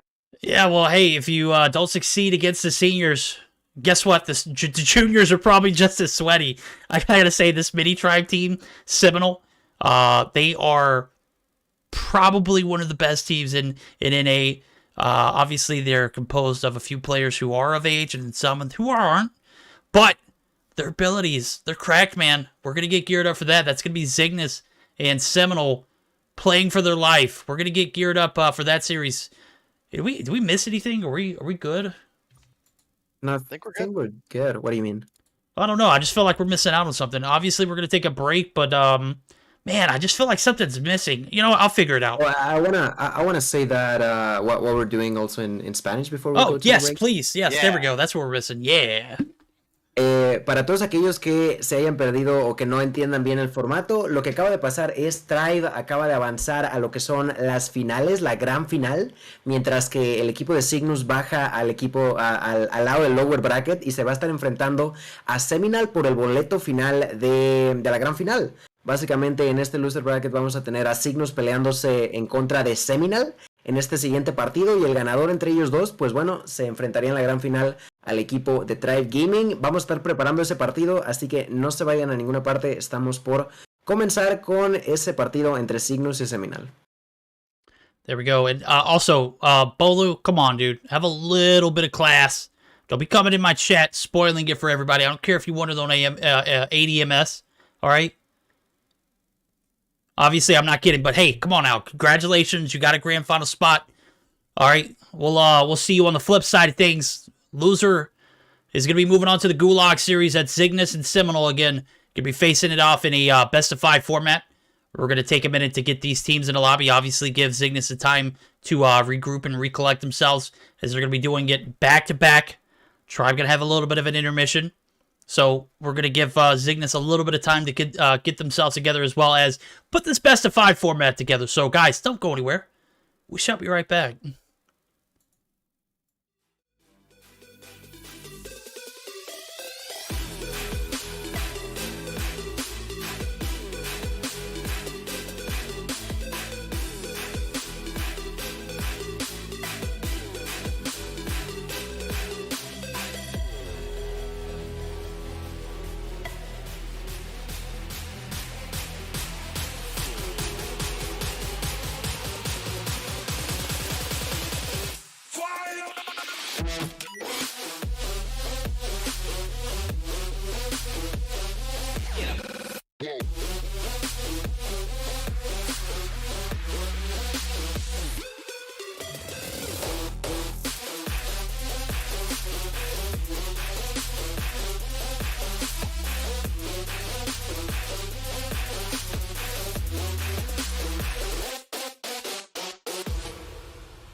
All right, guys.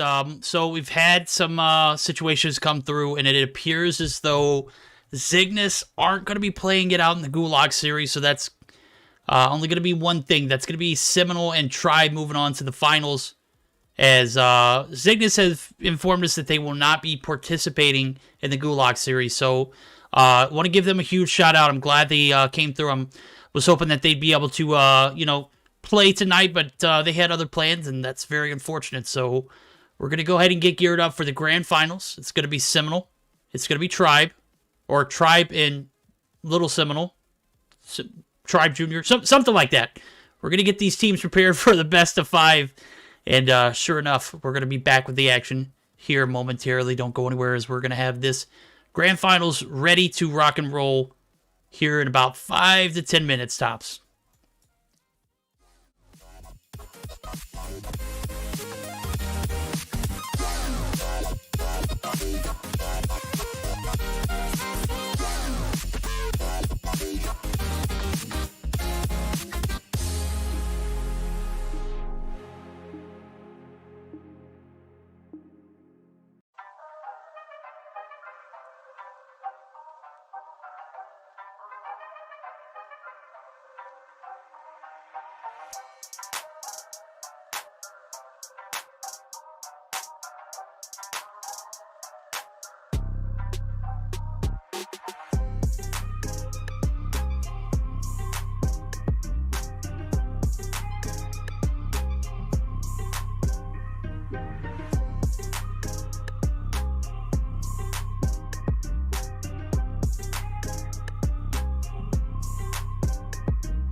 Alrighty, guys, we are back live for the Meseeks North American, Latin American Invitational Showdown. We've got Seminole in the lobby, and we've got Tribe in the lobby, and I know you guys are wondering, what in the heck has taken so long? Well, guys, I don't know. I'm going to be honest with you. But I do know we've got a grand finals ahead of us that are looking pretty spicy. We got Tribe in the lobby. We got Tribe Jr. in the lobby, and Day. What are your thoughts, man? I know these two teams square off on a regular basis. Is that right? Yeah, they definitely do, and in the past, I think Seminole actually got coached quite a bit by members of Tribe, specifically Bolu, so that's kind of why I referred to them earlier as like a mini Tribe, so we'll have to see as we go on. We do have players in the lobby, so we should be getting into it pretty soon. I believe our first map is going to be... Wait, is it wrong? Wait, is this...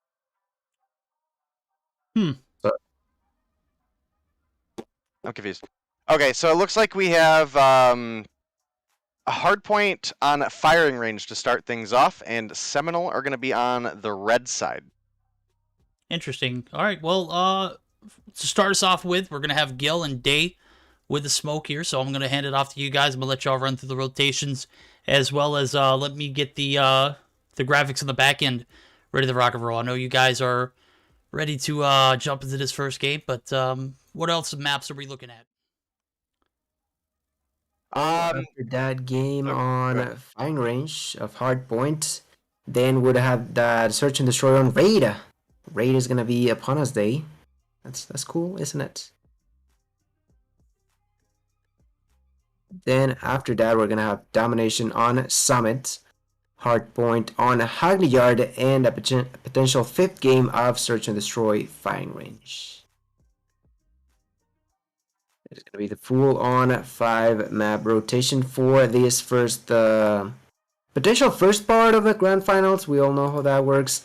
If we happen to see the side of Seminole winning, well, we'd have a reset of the bracket, but we got to get there first, and with Tribe in the mix, it's not going to be an easy way through for Seminole. Yep, and it does look like we're getting readied up for this first game. We have all of our players available and green on up, so sorry about the long delay, guys, but we are getting on into the action. I don't think the teams were quite ready to play as early as they were. I think specifically Tribe was expecting to have a hour off there, but got some devices charged back up, and we're getting into the action. And no ping, no problem this time. And, yeah, going to be looking at who's going to take the advantage here early on. We do have Seminole starting on the strong side for a firing range hardpoint, so we'll have to see if they can maintain them spawns, Gil. And does look like we have Childs trying to get up into the tower, and Raballo says no, sir.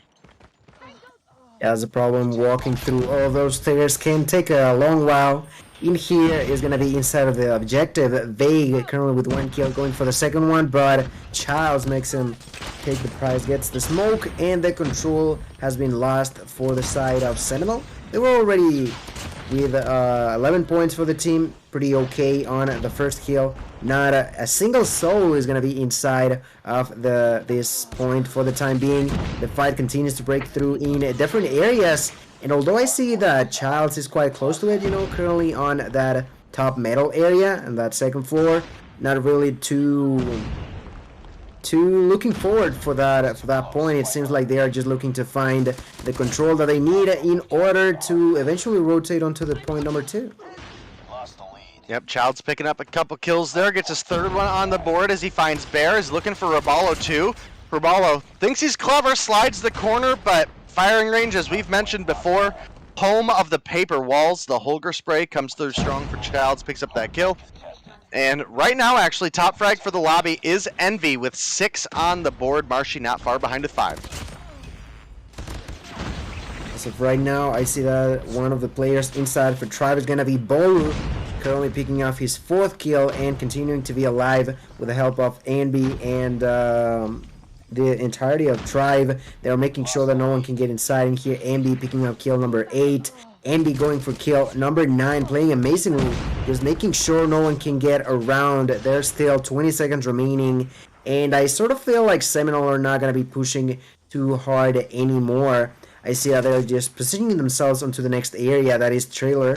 And, well, I see that Band is going to make him pay the price. Finds kill 1, doesn't get kill 2, but definitely hurts the wall that the side of Seminole wanted to make there. Yeah, it does look like Childs was going for that top tower control, but was greeted by Jez. Marshy does get the refrag, however, so that will be Jez out of the tower. And right now, Tribe, they're sitting at about a 55-point lead, but Seminole does look like they have control of the trailer, at least for now. Vague coming through, winning a big gunfight for the team, taking it down Envy there. You can see Tribe starting to push in the back. Pred missile comes through, finds Bear. Ooh, big pick. Childs in a very, very good spot, but Bear gonna come through, gets that wallbang kill. Bear finds a kill onto Envy as well. Looks like they might remake the break into the trailer, but Marshy, absolute madman, comes through, finds 3, Bolu finds 1. Just like that, Tribe once again in control, extending their lead. And if they hold the rest of this point, they're gonna be up about 70 points. And, well, the main thing here for the side of Seminole that I picked onto is the fact that, well, most of those gunfights are actually going heavily in favor of Tribe Gaming. If we take a look at how many kills everybody in this game, you're going to notice 3 players already have double digits. That's going to be Band, Envy, and Marshy. While on the other end, Bear is going to be the only one there. Yeah, the others are working their way there, but not quite. I feel like the gunfights have taken a huge impact here, and while most of that control was given to the Tribe roster, I saw Slothy trying to stay inside over at Wood, but then the death machine from Banth was too strong, taking that double kill. Marshy was also with the death machine. All of the utilities are coming through from the side of Tribe, and well, they only need 30 seconds. I'm not too sure if this is going to be enough time for them, but it's certainly going to position themselves in a classic Tribe spot where they only need to pull through a little bit longer. Yeah, Vague narrowly makes it on into Wood. Childs was up top looking for the kill with the Holger, but just couldn't quite find the last bullet to connect, but it didn't matter. Marshy was there to finish it up, and only 9 seconds to go. You have to imagine this is easily looking like a Tribe win coming through here. And Seminole, they're going to have to bounce back in the search and destroy, shy of a flat-out miracle coming through for them right now. Yeah, absolutely. At this point, like they mentioned, it is only a matter of time for Tribe to win this game. Bolu gets inside, gonna be picking onto the 5 points that were needed. 150 to 44, dominant performance for the side of Tribe Gaming against these so-called Tribe Junior of Seminole. And, well, Verdict, was this the kind of game that you were expecting as we head towards this Grand Finals matchup? You know what? Not seeing a 150 to 44 game. I was expecting Seminole to come out the gates hot, and sure enough, Tribe able to pick up a little bit of a warm up there from Zygnus. It was a heated matchup. I don't want to say it was a warm up, but nonetheless, you know, they've got all cylinders firing, and sure enough, they connect the dots on that hard point. Take game number 1 and have a massive advantage going into game 2 as I'm taking a look at the rotations. I think Tribe was the team who picked the first map. It was Tribe, so maybe Seminole might be able to even things out as they get to pick the raid map for Search and Destroy. Maybe they have a little bit of that insider knowledge. They know this Tribe team all too well. So maybe we'll see Seminole, you know, kind of spike things up. I'm taking a look at the scorecard as well. Marshy, 29. He was demon mode. As well as Band, who was 19 and 10. So a phenomenal job on the objective, and pretty much everything picture perfect for Tribe. On the flip side of things, not so perfect over for Seminole, but nonetheless, we have plenty of action left. This is a best of 5. If Seminole able to bounce back after that one and flip the script and somehow win this best of 5, we do have a second opportunity at life for Seminole to continue to play out. Tribe obviously are the grand finals or the semifinals winner. They have the advantage as far as if they win this best of 5, it's done. It's a done deal.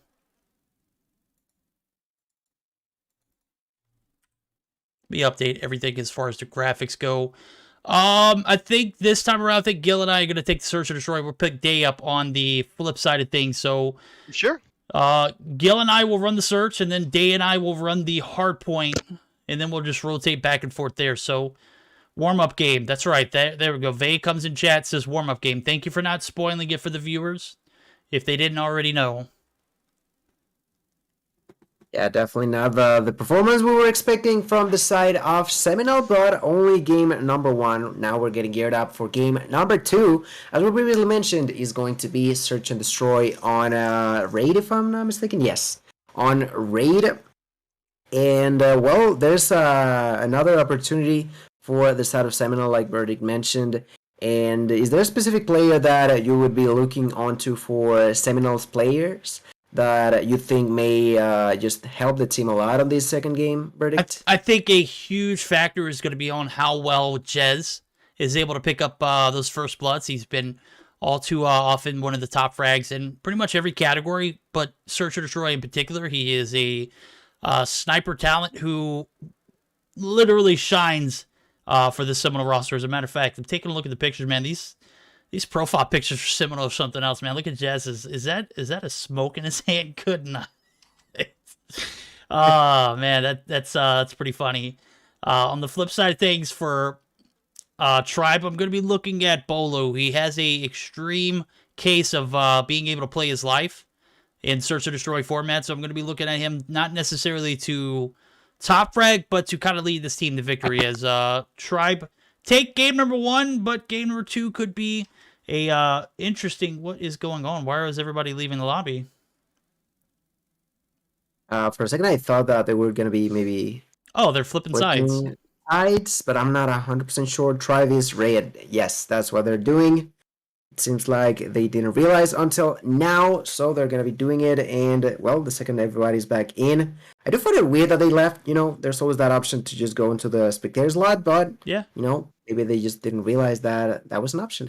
Well, you know what? I didn't think I had much work to do on the graphic side, but obviously now I am. So, Tribe edge out Seminole in a massive victory in game number 1. Looking to close this series out early tonight. Obviously, if they win this best of 5, they are done. But if Seminole managed to win it, we're going to go second time around. And I think we did this last month. As a matter of fact, we have this same scenario where Tribe and Seminole are in the final slot. Seminole took the first best of 5. Is that right? Does that sound right? And then Tribe took the second. I think that's it. I think you're right. I think you might be right on that one. Yeah. All right. Well. Yeah, Seminole. And actually, it was Seminole the one that sent Tribe onto the lower bracket, wasn't it? That's right. You're right. Yeah.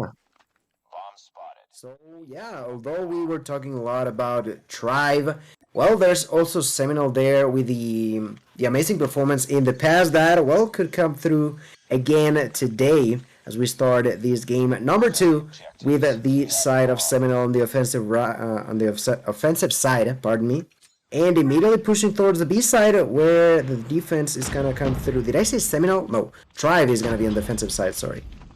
There we go. Well, Marcy gonna be the first casualty. Slothy gonna be able to thread those shots. Jez gonna be picking up a frag for himself. Vay gonna drop Band, who was one of the top frags in the search earlier, making a huge impact so far. Finds 2 bear drops.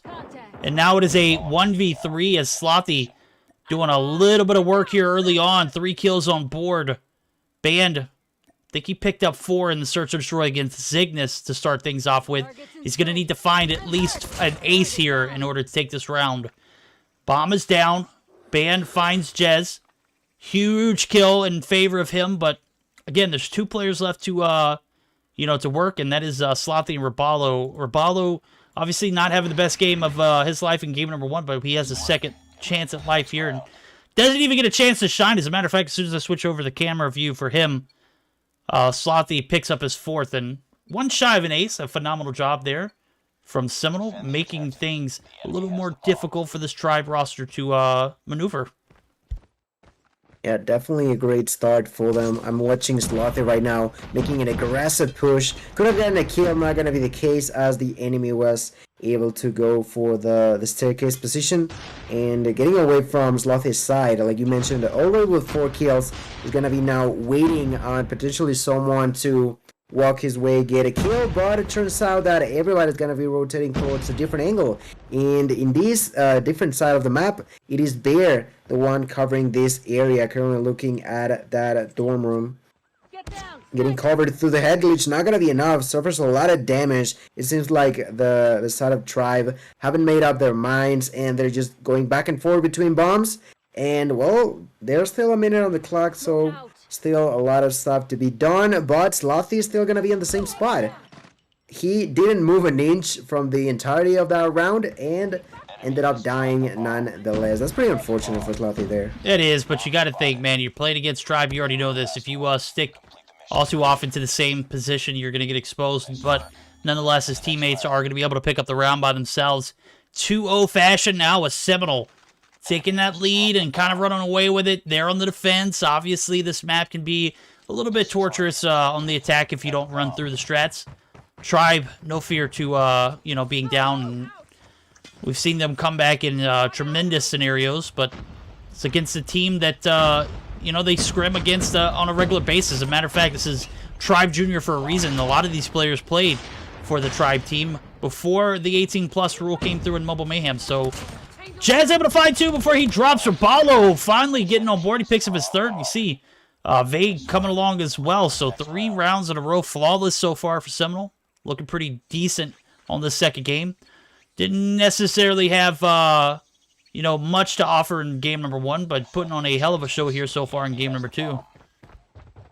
Yeah, flawless performance so far. You mentioned a 3-0 lead for this team, and now Tribe seemingly being a lot more aggressive, pushing through that pool side, going through the bar, throwing all these smokes, and now the first blood is going to be for Bull, finding that snipe onto the monitor room. Through the smoke, there's going to be the push from different players, and it seems like now Seminole try to react to what Tribe is doing. The push is coming through. Slothy is going all the way around and could potentially surprise some players. The problem is that Childs is behind them. Childs finds Slothy, takes that kill, and the player advantage continues to be in favor of Tribe. There's going to be a 1 versus 3. Jazz, the only player alive for Seminole, now has to make a defense. The bomb has not been planted just yet, so that's a good point for Yes. Not really sure to where to look. He's going back and forth between places, going through the stairs.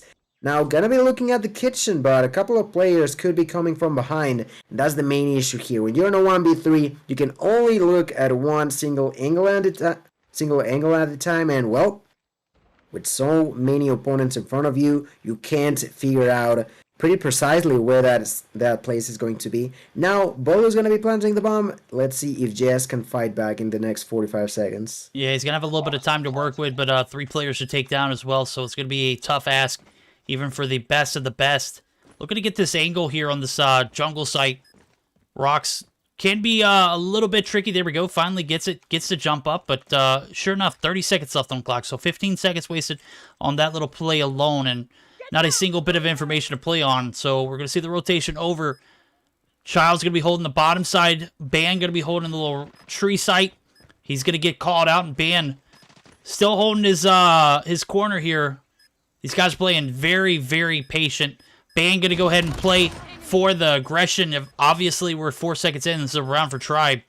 But Jed's going to be able to pick up a few kills along with it. Nope, Bolu shuts him down. That is going to be a 3-1, still advantage in favor of Seminole, but Tribe able to find one on the attack. We'll see if they can continue on with the pressure. Obviously, they took the victory in game number 1. They have the advantage, so looking at Seminole to tie things up here. Could very well do it after seeing 3-1 scenario. Very doable. Yeah, definitely well better done there by Tribe, who yet again are going to find the first blood, this time being done by Marshy. The push continues to come through. The defense try to happen from Rivalo, but yet again he's going to get taken down big through the middle of the map. Not going to be doing too much just yet. Yes, is currently on the laundry room. Band finds a kill. Immediately drops dead to the hands of Bear. But the bomb has been planted. 40 seconds on the clock. And this is a 2-4 situation against Seminole. After 3 really dominant rounds, I might as well say so. Now they have struggled twice for the time being. Jess and Bear trying to make it happen, but now Tribe knows where both players are at, so it's only a slight push from the both players of Tribe to take that kill. And they're still going to be losing. It's going to be 5 rounds done, a 3-2 lead for Seminole, but two answer back rounds for Tribe. That positions this team in a better spot now. Yep. We're going to go ahead and flip sides too. The advantage still in favor of Seminole. They take 3 rounds uncontested and 2 rounds back and forth. Going to result in Tribe having a little bit of a narrow gap. They're going to have the defense now to rely on as one player drops. That's where Ballo. Trades are going to come in. Vague trying to hold the push from the backside. He's got Ban to work with. Ban makes mincemeat of him.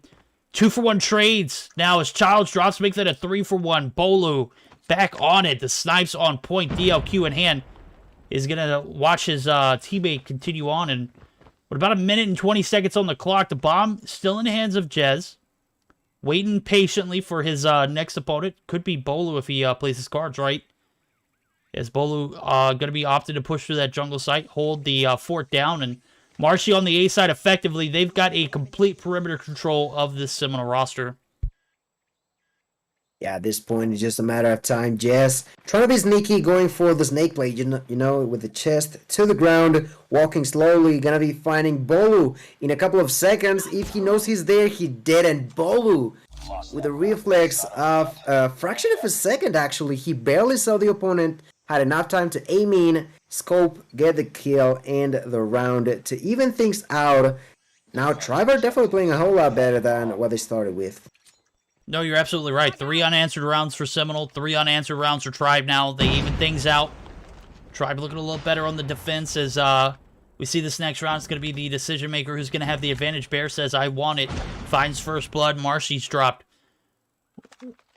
4v5 here for Tribe, but they got the defense. They don't need to be aggressive. They can afford to be a little more patient now, as I do see Raballo going to find one.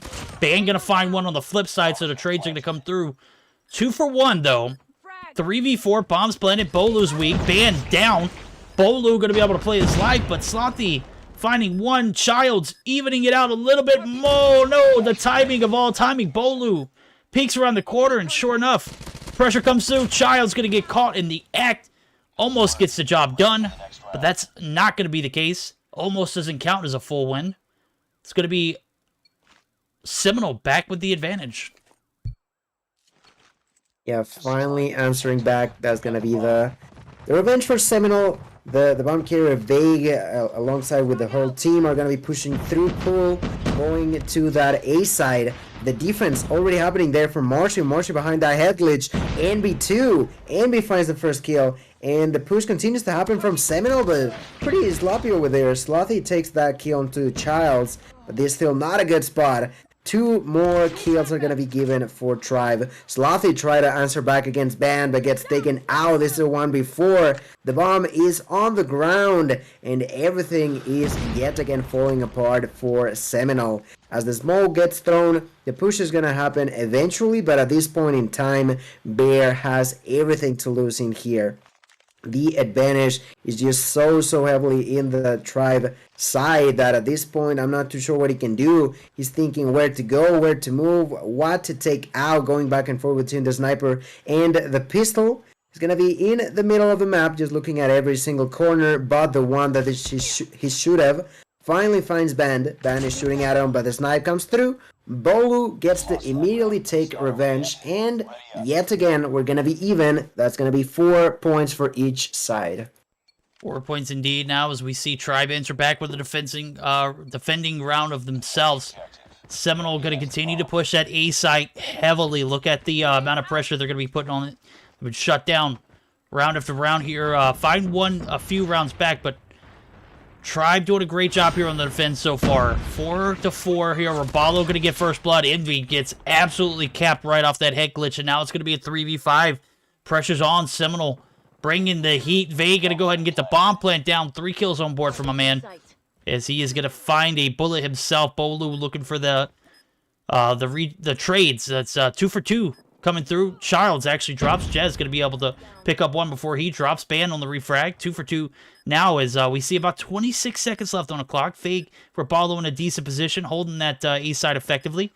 Gonna opt to peek out, and Ban looking to pick up the kill. Raballo gonna win that gunfight. That's massive, and now Bolu in a 1v2 has got 12 seconds on the clock. Can he make it happen? Well, he certainly did get the kill onto Vague, but Ravalo was there too.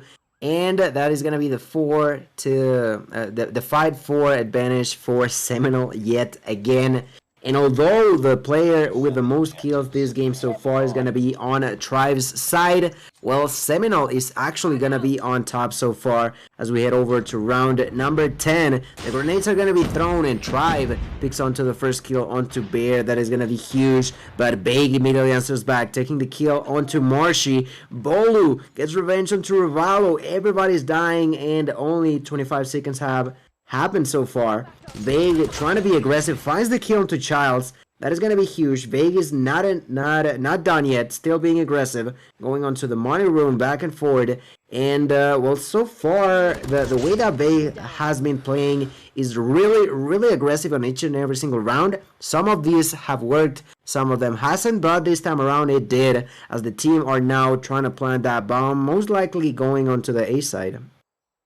Yep, this is match point here for the guys over at Seminole.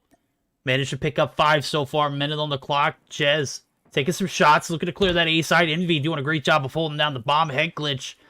He's got Bolu left to work with, but Bolu is all the way up top here. If he gets a player weak, he's not going to be able to get the full kill. Oh my god, Bolu peeks up, 200 IQ, expects to reposition, does catch Slothy on the transition, and now we got a 2v2. And the bomb's going to go down at B. A little bit of that tomfoolery. We see the A push, get shut down. Envy did a great job of holding the A site effectively.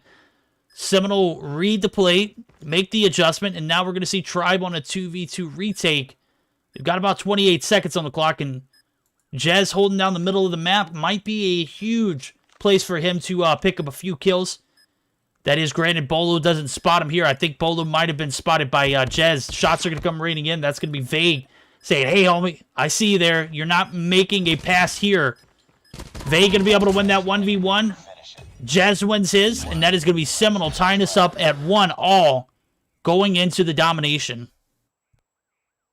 Really well played there for Seminole. Even things out in these grand finals and taking it to a better spot for themselves. 6-4, definitely a well-fought battle for the Tribe roster, but Seminole was able to capitalize on a couple of key rounds that allowed them to end up on the lead. And, well, here I did notice that the kills are going to be pretty evenly distributed among the Seminole roster, and on Tribe is sort of going to be the case, but Bolu and Band definitely took the bag a little bit more for Tribe.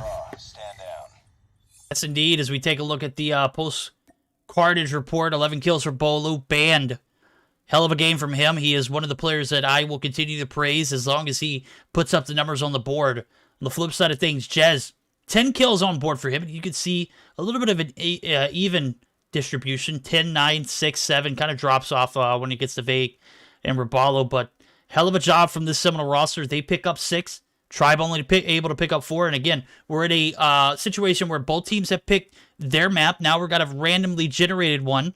And we're looking at an interesting ball game. It's 1-all. Both teams won their respective maps. And the scenario is an equal matchup so far, so good. Now, this is going to be the deciding factor. We saw Zygnus be able to take this map in the last best of 5, but they fall short of a game 4 where Tribe was able to pick up and then ultimately take them out in that search and destroy. So, it's an interesting one. Will it pan out here for Tribe, or will it pan out for Seminole? Will it make a factor in this best of 5? Absolutely. Again, this is the grand finals. If Tribe take it, it's done. If Seminole take it, we're going to bounce back out and redo this whole thing again. So, Seminole obviously playing for their lives. They don't want second place, not against Tribe, right? Oh, you're absolutely right. And that was a phenomenal game that came through. And Seminole, they took off to a really good lead, but obviously in the middle of the game, Tribe did find a couple rounds that really went into their favor. We were able to get a couple early picks out of Band and Bolu specifically were absolute demons during that game, and definitely going to be looking forward to more. I think there was only a 1 kill difference between these two teams as far as the search and destroy goes, so definitely a close matchup. The 6-4 definitely goes to show that as well, and we are going to be getting ready to head into our next match of the series, which is going to be our domination. Ooh. And I gotta say, Tribe are specifically strong in domination, so I definitely expect them to come through with a big performance here.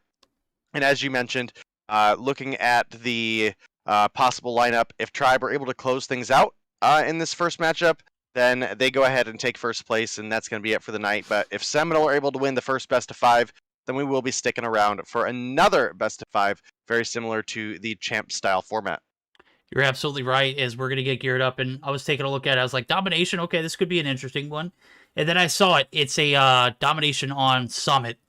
My guys, Tribe, play this map so damn well. As a matter of fact, they can hang with the best of the best. As a matter of fact, they are the best of the best when it comes to this map in particular. We've seen how well they played it, and the fact that this is the luck of the draw for them could be an interesting one, as we do see players swapping sides. We're going to be flipping the script here, 1 for 1.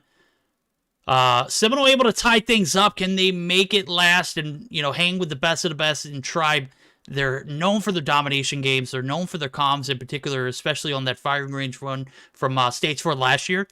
But, you know, it's a different team. It's a different approach, but it's still that same IGL in Bolu. So I'm going to be expecting them to have those heavy callouts, have that massive map control in the middle, as well as maintaining that C side. I think that's going to be the ultimate deciding factor in this series, as the Domination Summit. It could be devastating if you don't play your cards right, and Tribe have a great way of getting those early flips, especially if you know, they don't have C. They see that C is the more beneficial side, in my opinion, more lopsided, right? As we're going to go ahead and jump right into it. Yeah, we are getting into the action, and it does look like it is going to be Tribe starting on the A side, which means they'll have the better spawns for the second half. And this isn't a hugely decisive factor, like, for example, I think you were mentioning, you know, your Hackney Yard, your Crossfires, etc. But there is definitely at least a slight advantage to having the C side. You get that high ground early just based off of where you spawn, and that can give you a bit of an advantage, even though the A side does tend to have a little bit more head glitches, specifically around that mid building. Having that upper angle just really limits the effectiveness of it, and does look like we're going to have a reset here, and we'll get you guys into the game as soon as we can. No ping, no party? Shouldn't be a problem here. Obviously it is, because we see the players bounce. I'm just kidding. Yeah, just Childs, the only player pulling the whole lobby to himself. So yeah. What do you say? What was that tweet? What was the verbatim? I'm in Mexico City. I'm in Mexico, and I have 8 MS, and then it had the old man from Squid Game. Oh, looking all helpless in the corner, like, Mom, Dad, don't hit me. Yeah. Y'all gonna go on VC for teams? Yeah, we're gonna join in for VCs. I don't know if we got tribes confirmation. I'm sure we do, but I'll check with Image. Yeah, check with Image first, and then we'll definitely be able to deliver on that. So, got a banger ahead of us. Best of 5 to come. Obviously, if Tribe take it, they take the first place. Yeah, I'm sorry, guys. I didn't mean to expose Seminole like that, but I did put Tiny Tribe up in the top right corner for graphics purposes. If Seminole see this before the game startup, I'm sorry, guys. Well, you know Vague. You know he's always watching the stream. Oh, facts. Gotta be the first one in here to spoil when it happens. Yo, big actually, facts. he's done pretty good. He's done pretty good lately. No, Bola was actually the spoiler earlier. He came through and was like, "Oh, what on ADMS? Get him the hell out of here!" Alrighty. We're gonna bounce back out of the bounce back into the lobby. Try this thing for a second time around. Hopefully, it sticks. Looking at Childs, he's the one who's going to be the odd factor for ping, right? He's going to be the one who sways these teams to you know, these undisclosed location lobbies or servers rather. He said Mexico, but hey, anything can happen here.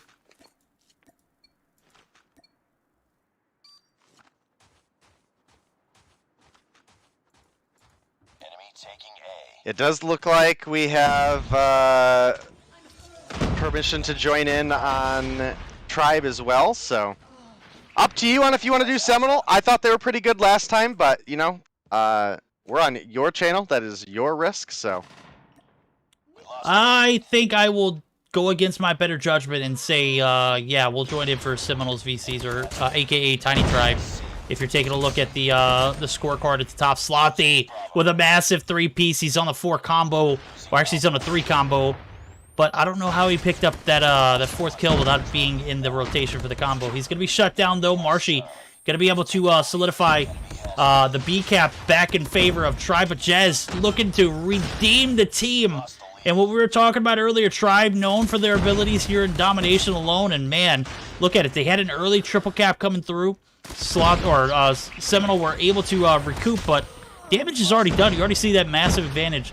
It's about 13 points, but it's going to continue to go in favor of Tribe as they have the double cap as well. Yeah, it looks to be the case right now. They're off to a pretty solid start, and they did get a pretty early flip, which is going to help them in this first half. So we'll see as things go on. It does look like Marshy was looking for the drop on Slothy. Couldn't quite get it. Slothy, the reaction time of some Jaguar or something, is able to avoid the gravity spikes that were coming in from Band behind him and get the kill. So I think now is probably a good time if you want. We just got the B cap for Seminole. Maybe we jump in with their VCs? Yeah, let's do it. We're going to go ahead and you move down there so that way I don't take up your spot. We're going to join in for our Tiny Tribe as we're going to go in for a little HyperX quick listen-in. Flip it. Go. One in the back, yellow in the back. Nice. Got him. Watch your top. Where's spawning, man? I got clustering glide. I got clustering glide. Yo, flip it, try and flip it. For sure. I got a drone. Yo, two top. One more top. I got cluster. If you guys want to go, actually, no. It doesn't work for this side. Never mind. We're almost there. Keep See Dom. He's low. They got me too. They got two. Top. One green. Mid lane. Shit. Da. Yeah. On B. He's back on. Go for it. Don't worry about B. Go. No, two. I got concussed. There's 2 by B. I'm concussed. I'm getting fucking everything. It's a cold They're on B. There's I just threw my button on it. There's on B. Yeah, one top as well. Mid lane, going top. All right, we're back, and Day, I think you may have jumped out before I jumped out. Just a couple seconds, but yeah. There we go. Well, a little bit of a sizable advantage for Tribe. They're going to continue on with a little bit of map control that they've gotten. About a 12-point deficit for the guys over at Seminole, or Tiny Tribe, as you can see at the top right. Of course, we're having fun with it as we're getting geared up for a 3rd game, and so far, so good for Tribe. They've got 75. Seminole sitting at a little bit of a deficit. Can they overcome it? I'm looking at Marshy. He's got a Goliath, a Sentry, and a Predator. And I do believe Vague, you heard the call-outs, he has a Predator, or he had a Predator. He's got a Goliath and a Cluster to go along with it, so we're going to see those come into play, and we might be able to join in for Tribe's VCs. Not necessarily now, but we'll figure out perfect timing. As we do see B get capped by Vague, but it's going to be in vain, as I do see a plethora of Tribe players making the rotation in. Jazz! Oh my god, I've never seen the amount of devastation one Gravity Vortex can cause, and bro, put it on. This Tribe roster picks up 3, and now Envy looking for his chance is going to get shut down, though. Yeah, you guys definitely heard some pretty solid comms coming through from the side of Seminole earlier. I do gotta say, in true Vague fashion, he did concuss himself on B. He got the cap, but was unable to make the turn onto Band.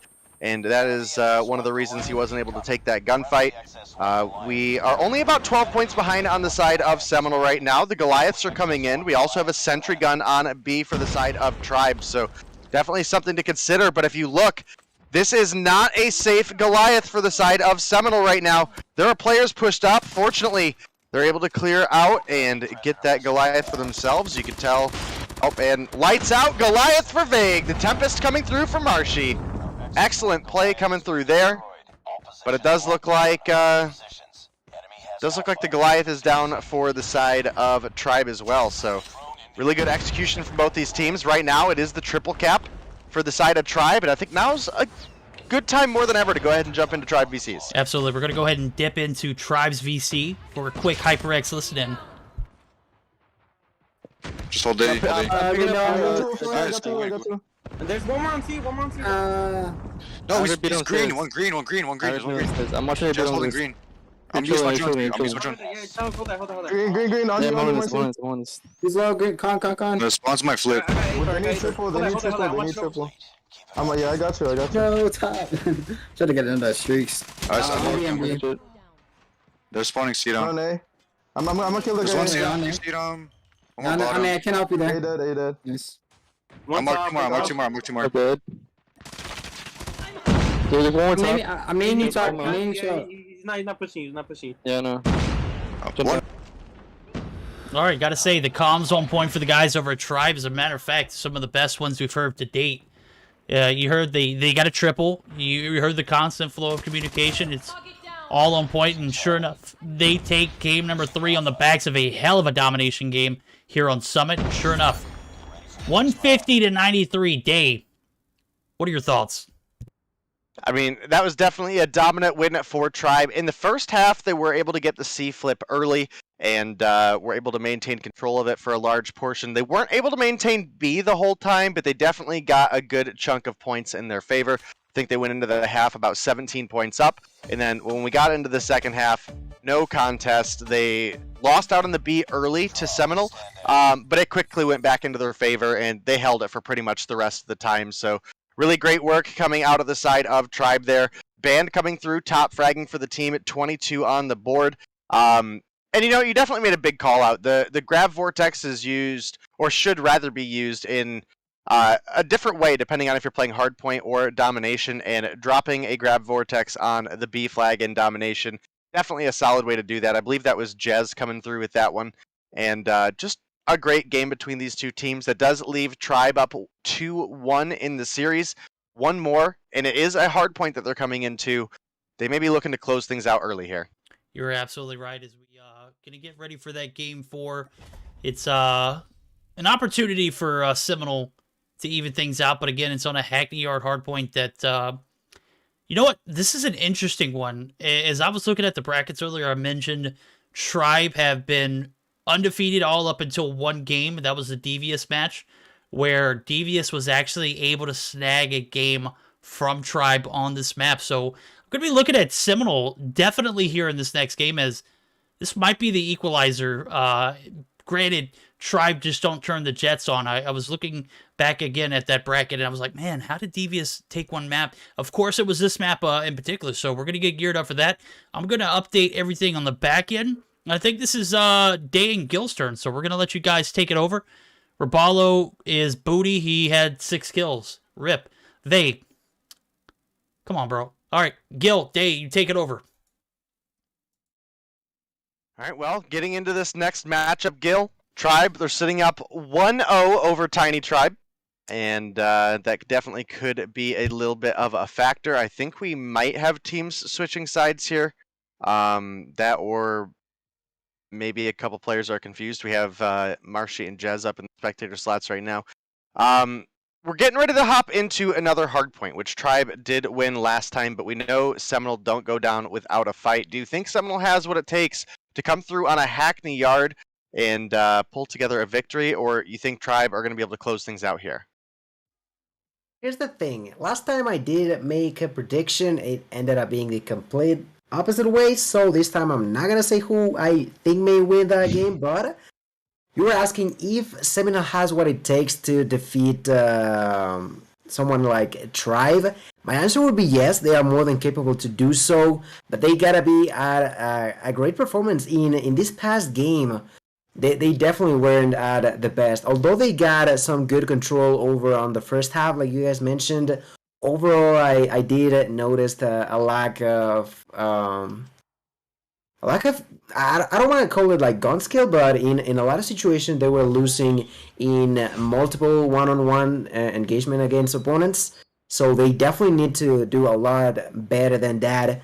And well, now as we get started for what could be the last game of this tournament, who should we start spectating in here, Day? Well, we're waiting on our last player to connect, which does look like it is going to be Bolu for the side of Tribe. No ping, no party, but I would say your key factors to look out for on this map specifically is probably going to be Marshy for the side of Tribe. He tends to do pretty well on Hackney Yard. And then looking at the likes of Seminole, you got to be looking out for Vague and Slothy, who are absolute slayers and could make a huge impact matchup. We might actually get a total lobby reconnect here because I'm going to be honest, I don't think Bolu's going to connect at this point. Yeah, it's definitely taking a while, a whole lot longer than it usually takes. And to be completely honest, you can't even see the ping, I believe, unless everybody is already inside of the game. Oh, there we go. There we go. There is Bolu. He's just messing around with us, and he's gonna tune in. Hopefully, we're not gonna get a redo, and we get started right away. Of course, this is hardpoint, not domination, which I'm pretty happy about, specifically on Hackney Yard. So that should definitely be good here. And as we do get into this first push, it is Tribe who have the favorable side for your P2. And you can see Bolu in the back looking for maybe a couple shots. He does have the AMAX in hand, so not quite respawn sniping, but definitely something with potential. And you can see he's trying to stop this rotation from Jez, who's looking to start anchoring those spawns for his team. Jez going to get taken down by Marshy, who again was one of those players I mentioned we got to keep our eye out for because Hackney Yard tends to be a little bit of his playground. It's a solid lead for the side of Seminole off the start, but it is certainly not something that Tribe can't make a comeback from, specifically looking at the likes of having these P2 spawns. That is going to be certainly your money hill on this point. You start looking into P5. P5 can be a little bit money as well, but I don't think it's quite as potent as this P2, so that's why you see Tribe not really making too much contest towards P1 and just really trying to set their stone in at P2. The only bad thing I see right now is that both Marshy and Child spawned on the complete opposite end, but it doesn't matter too much as the remaining of the team seems to be willing to survive on their own. The last player alive there is going to be Bolu, currently being stunned by a tactical nade and getting eliminated back there. The push comes through from both sides, but yet again is going to be Tribe on the lead, seems like. Yeah, they do have the control. Weirdly enough, it took quite a while for Marshy to get inside, but finally that's going to be giving more and more points to the Tribe roster. It could have been done slightly better, in my opinion, you know, losing those 5 to 8 seconds to your opponents, not really to your opponents, but purely because you were not aware that there was no one inside. It's not the best case scenario, but for the Tribe team is still meaning that they are not only going to be tying this game, but also going to be in the lead. And I don't know how much I agree with the fact that Seminole decided to go for that P3. If we think about the fact that that point specifically, it's really tough for you to defend on a completely 60-second period of time. Yeah, I gotta say, I don't think they had a lot of chance getting into that P2 just with the way Tribe were set up, so they went ahead and opted to hopefully just have a better P3. It's only a 14-point game between these two teams, but I think now is probably a good time to jump in with Seminole for another HyperX listen-in.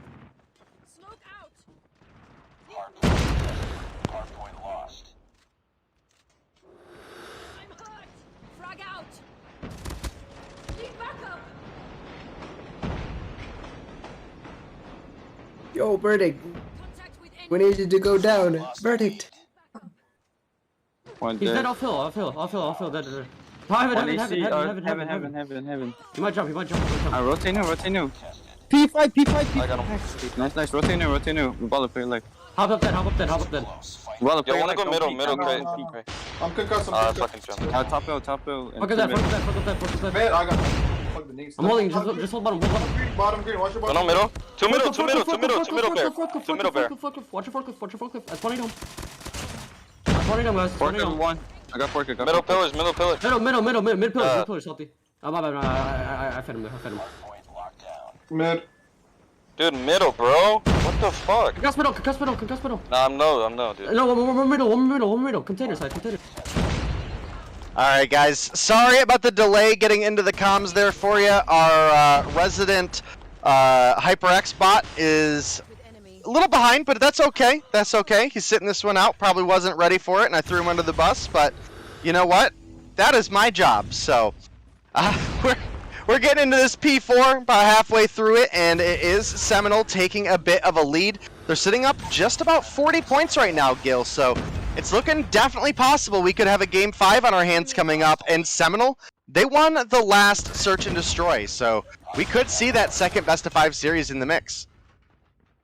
Yeah, definitely a great spot here. And on top of that, yes, has that Goliath available. Problem is that Tribe already positioned themselves for the next heal that could potentially lead to about 60 points if the side of Seminole can't get inside. So far, MB got a double piece, Bolo ended up dying, MB ended up dying, and well, the side of Tribe continues to spawn quite close to this heal, making it even more difficult for Seminole to get inside, but it doesn't mean that it's impossible, and Big is gonna come through. He gets taken out, but Slothy takes his spot. Slothy in a bad spot though. There's plenty of people coming around, gets kill number 1, goes for kill number 2, and an amazing defense from Seminole are gonna allow them to get into what could be enough points for them to win this game. That's what Bolo goes for the push. Not gonna work out. Marshy trying to get in, and he does get a kill, but gets taken out as well. It's still enough time for this Seminole roster to get inside, and finally Tribe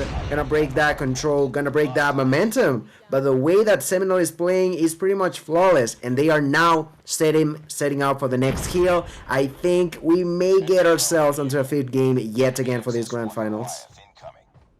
Yeah, looking like the case right now. We might have an opportunity here towards the end of the game to jump in and see Tribe's comms, see how they're trying to make this comeback happen. And hopefully our bot is paying attention this time.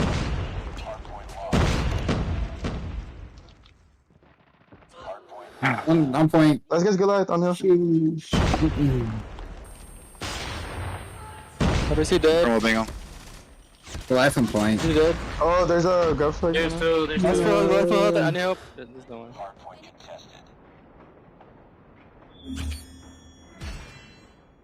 Well, I was hoping for a little bit more of a push out of Tribe there, and just didn't quite happen. Obviously, that Goliath making it into the point was detrimental. We were looking for maybe one of those big plays with the Tempest from Marshy, and unfortunately, just couldn't quite pull it through. Hopefully, we'll have a good game for our last match of this portion of the series, which is going to be another Search and Destroy, which is going to be on Standoff. And Seminole are going to have the red side for that matchup, which I believe is attack first on Standoff. I could be wrong, but we'll see when we get into it. Gil, Yeah, it is. that matchup. So, well, definitely a good performance there for Seminole. I definitely feel like I'm looking at the scoreboard, the final standings, and I don't know what may have happened there for Bolu specifically, because he went 5-17. I don't know if it has anything to do whatsoever with the fact that it took quite a long time for him to get inside of the game. But yeah, definitely not the best performance that he wanted to have for the team. But on the other hand, Seminole just making a great work of what they had. That control that was taking so many attempts for try to break through. Yes, it eventually happened on some situations, but overall, the way that Seminole played was really smart, making sure that their every move was made for a reason, and well, they ended up with a dub with a slightly over 50 points lead, so a great game for them. Verdict, what do you have to say now that we are getting geared up for the 5th game? Well, in my defense, guys, I am obviously a little older, and my finger misclicked, and I thought I joined in on the Seminole listening, and I was like, man, these guys are pretty quiet. As a matter of fact, why is Gil jumping out? Maybe, you know, they don't have much to say. Maybe they're just at a loss for words. And sure enough, my dumb hands didn't follow through with the action, so verdict sell it? Never. Yeah, I might have sold that one. That's quite all right, though, as we're getting geared up for game number 5, a Search and Destroy and Standoff, and I'm starting to scratch my head right now. Seminole able to take that game 4, and I'm looking at the picks and the selection and everything. Obviously, Tribe have a little bit of work at home to do. They make the selection for the Hackney Yard and completely drop the ball on that one. That was their game to win. That was their opportunity to, you know, kind of pinch the life out of this tiny Tribe roster in Seminole. And sure enough, they bite the bullet and send them back to the drawing board. So Seminole able to tie things up. Can they take us to a second best of 5? Day, I know you're itching to talk, bro. I know you've been probably itching to talk since I mentioned my old hands not clicking the button, right? Yeah, I mean, I do have 2 really key points to hit on, and I promise neither of them are about your HyperX botanist, but we did have a pretty decisive kill advantage on the side of Seminole. I believe it was about a 13 kill advantage for them. Obviously, that resulted in some streaks, specifically for the side of Seminole. Getting that Goliath into that final point was a big key factor. Band did top frag, but Bolu certainly had a little bit of a weaker game than we expect out of him. And my other point is, I did kind of mention this off air in the last time that we saw Tribe do exactly this, where they picked a Hackney Yard and it just didn't look like it went well for them. It felt like Tribe were making more experimental rotations than anything else. I don't know if that has anything to do with them coming up towards, obviously going into stage 5. But that could absolutely be a factor too, because there weren't a ton of coordinated pushes specifically towards, the P3 and the P4. They obviously put on a hell of a show for P2, but they had spawns for P2 to start, so they were already in a good position there. The rotation wasn't really necessary. And that's about what I've got to say about this one. I don't want to say again, like I did earlier, I don't think it's Tribe throwing. I think it's Tribe, practicing some maybe things that aren't familiar to them for that matchup. And we'll have to see what they bring to the table here for this search and destroy. Well, it's a make or break now here for Seminole. They have to win this game or else they're done for. Gil, I think it's you and I are up. Is that right? I believe so, yes. Okay, well, there we go. We're going to go ahead and rock and roll here. Game 5. Seminole looking to take us to a second best of 5, and Tribe looking to end the night early. Could very well do it here on the backs of some great search and destroy plays. Child's going to be the first casualty. Vague able to pick up first blood. Now the push over to this A site is going to result in Vague picking up a second one. Band going to be taken down. Jez putting up some work here, and a 2v4 comes through. Bolo gets outs. Marshy now going to be in a 1v4 in about 45 seconds on the clock here as I do see the bomb getting planted. Now it's 45 seconds, a little ahead of myself, but sure enough, the delivery is perfect. Rabolo going to be dropped. Marshy going to be making it a little more doable, but Jez says, hell no. We're going to the second round with a 1-0 advantage in favor of Tiny Tribe. Although I definitely like the way that usually the side of Tribe plays defense on standoff, that was not a great start. Them losing so many players was not the best case scenario. I know how much Bolo likes to sit onto those barrels behind the wall of over at that's gonna be that A side. Yeah. On the A side, sorry, yeah. He likes to be sitting around that place, but when you only have 2 teammates, actually 1 teammate and yourself, it's not going to be the safest move to do so. He ended up getting taken out there. This time, though, Seminole definitely taking a more slow approach onto what they want to do. And understandably so, they probably thought that Tribe was not happy about last round and, well, try to be creative and not doing the same thing twice in a row to prevent enemies from actually making a great move onto what could have been done. Although they are still going for that A push, we're going to have Jess in here next to the bomb, currently being held by Band. Band in between the wall and the barrel, going to have a slight point of view to what the opponents might be doing. Although I don't think he heard them. Oh, he definitely heard them. Planting the bomb. He's disciplined, man. These teams play each other on a regular basis, and it tells, man. They read each other like a book. As a matter of fact, anything new is going to be unexpected. Now, we're going to see the push come through. Band, perfect timing, able to clear that site. Going to have some coordination from the guys. As Vague now going to be left in a 1v4, nowhere near the bomb itself. Envy spots him on the jump up. Vague going to be taking some bullets, about half health. It is going to be able to play his life, but sure enough, the scripts have flipped.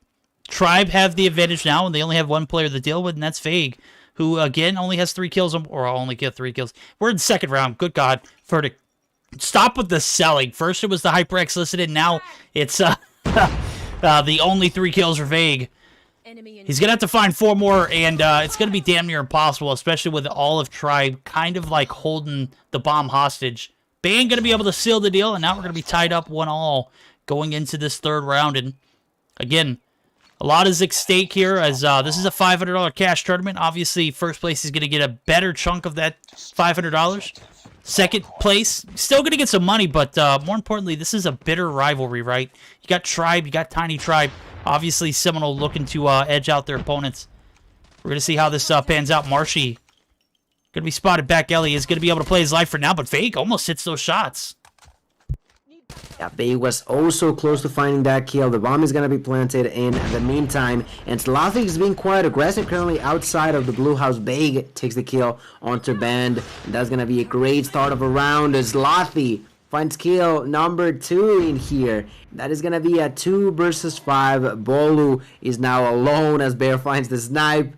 Only 20 seconds on the clock. Bolu trying to make something happen. Finds kill number 1. Trying to go for kill number 2 with his Type 25, but behind him there's the opponent. Tries to go in, takes the kill onto Vega.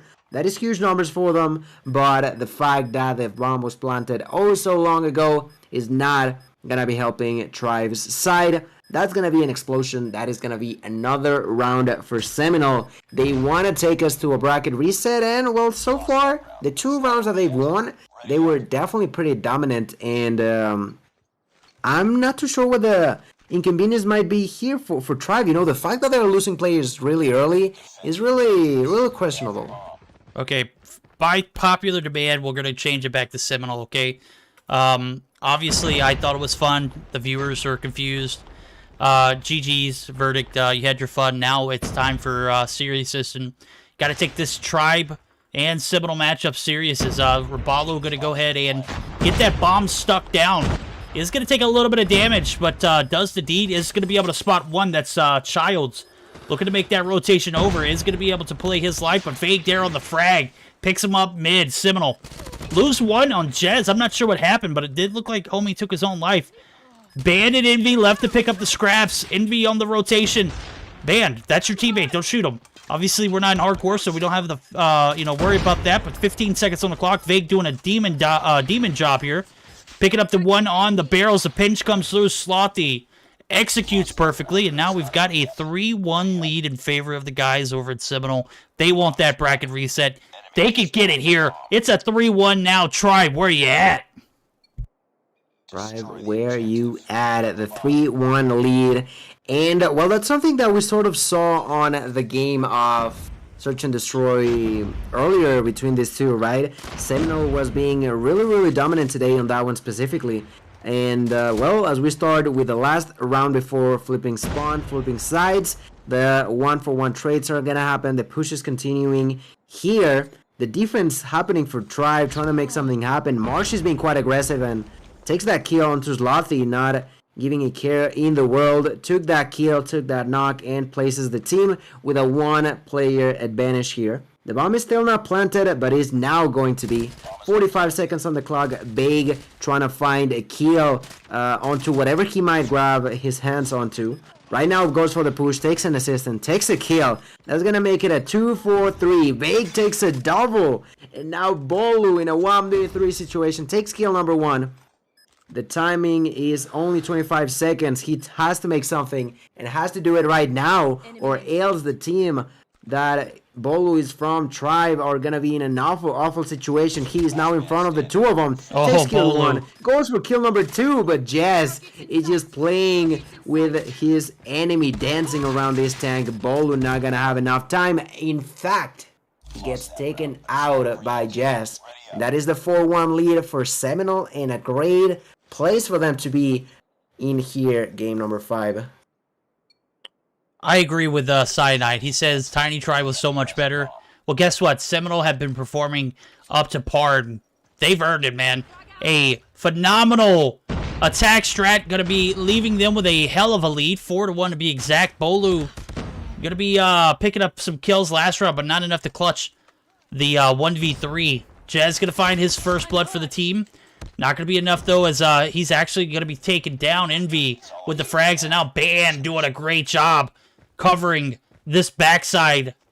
4v1 Bear left on his own, and the tides have turned. Bolu going to go ahead and get that bomb plant. And sure enough, 42 seconds. 1v4 for Bear, trying to get those wall bangs.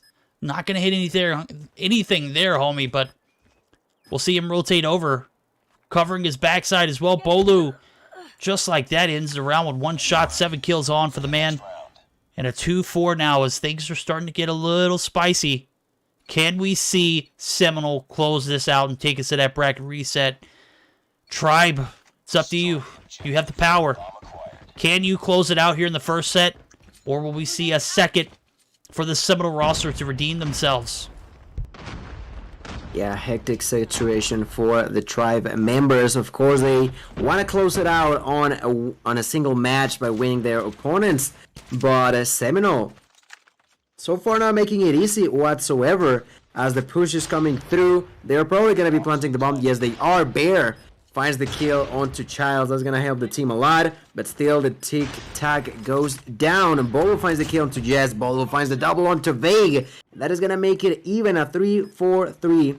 2 kills were given. Rivaldo takes another one, leaving only Marshy and Bolo. Marshy takes a kill but gets taken out himself.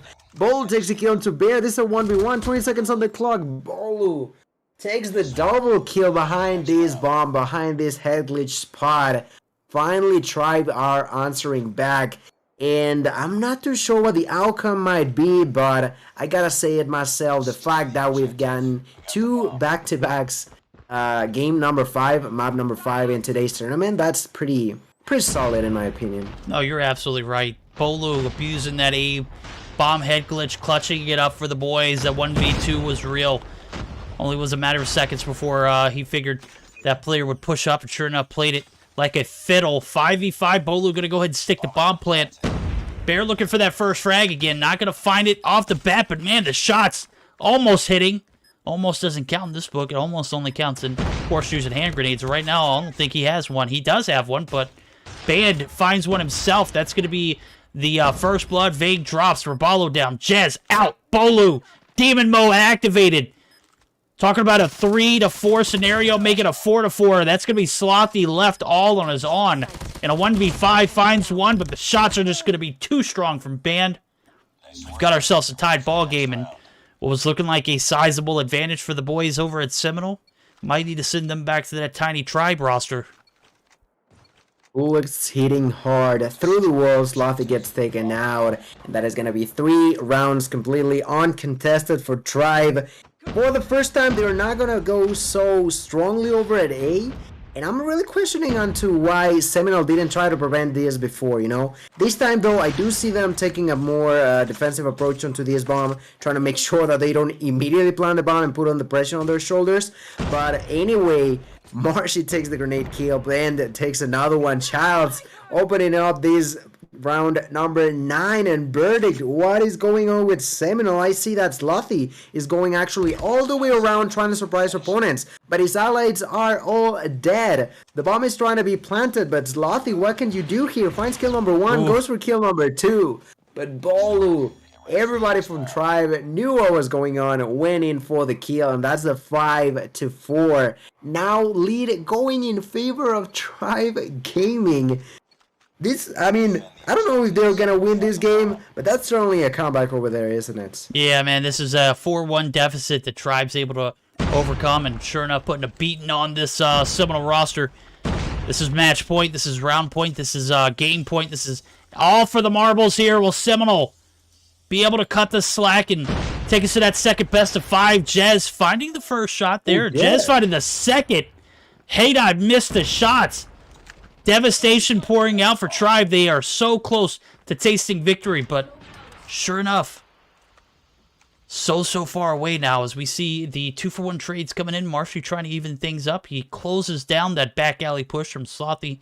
All too often we see these two encounter each other on the gas station area, and this time Marshy there to make the shots count. And Envy with the bomb carry is looking for the second frag to open things up, but not going to be able to find it here. Look at all of the Seminole players. They are kind of in that CT tank area. 3 of them going to be covering it. 1 up top, that's Jez on that top big blue area. Look at the rain. Shots down onto Granny's. Granny's house is not safe, but there's no one there from Tribe. So a little bit of a collective push here from the boys over at Tribe. They have a match point scenario. They want to execute flawlessly. Marshy going to lead the pack as well as Envy. The bomb plant is going to be delayed, though, as... Oh, no, there it goes. I thought Brave had the bomb. I was wrong. Marshy finds one. Marshy gets taken out. Jez gonna find another. Jez eats the bullets. 1v2, Rabalo says we're going to a round 11. We are surely going to around 11. No more second chances for Seminole. We're going to be flipping spawns yet again. And it's going to be Seminole on the offensive role. What can they do? I don't know. But so far we've had a phenomenal game from these two. Giving their best, trying their hardest, and so close to victory, but so close to failure at the same time. One single step is what matters here. Vague currently carrying the bomb is gonna be going onto that tank, gets hit by that tactical nade. That could have been disastrous. Luckily enough for the side of Seminole, there was no one looking at that angle, and well, that's gonna allow them to actually plant the bomb right now. Big is gonna be doing it. The defense now from Tribe not gonna be capable of just stopping that. Bolo try to go in, but gets taken out. That's 45 seconds on the clock, and Seminole have to put on the best defense they can in order to get us to a bracket reset. That's gonna be all on Seminole here, man. They got the bomb done. That's half the work. You got 3 players left to deal with. Marshy making it difficult. Finds Jez. Vague gonna be left in a 1v3. Takes down Ban. Brave wants to smoke. Is gonna be able to receive a few bullets, but he's gonna take cover on this hey glitch. And is gonna be able to recover. The push is gonna come through. It's gonna raid Superior. Marshy closing us out big time. Tribe are your Meseeks. NA and LATAM. Invitational Showdown champions. Give them the crown. Give them the prize money that goes along with it. And Seminole, pack your bags, homie. You're going home. Mad respect for Seminole. Phenomenal performance for them today. Putting in all of their best effort, being oh so close to victory. I'm so happy with the way they played. Unfortunately, they are not going to be able to get us to a bracket reset, but overall, like, kudos to them, you know, perfectly played for them. But on the other side, like you mentioned, Tribe are your champions on this Meseeks Invitational on NA and LATAM. Dave, what do you have to say for us? Damn it, Vague. That's what I gotta say. He came in chat. He spoiled it for everybody. Look at him, Rabalo. Let's play him, Rabalo. Good night. GG's, guys. 14 kills for Bolu. 11 for Vague. Obviously, this Tribe team wanted to end the night early, and sure enough, they're going to have a one-way ticket to the house. Victorious.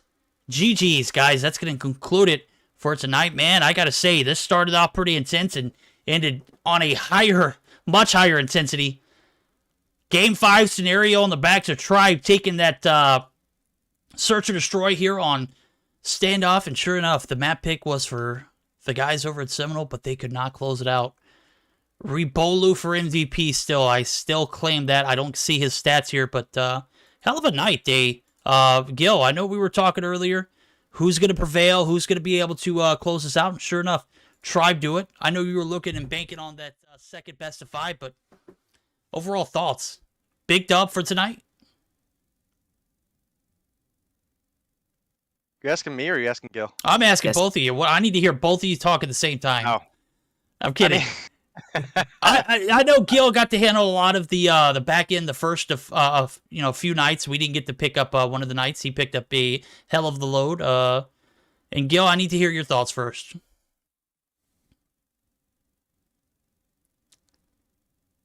Oh, right. Well, overall, I think I already spoke my mind out when I was talking at the end of that game. I'm really happy with how all of this turned out.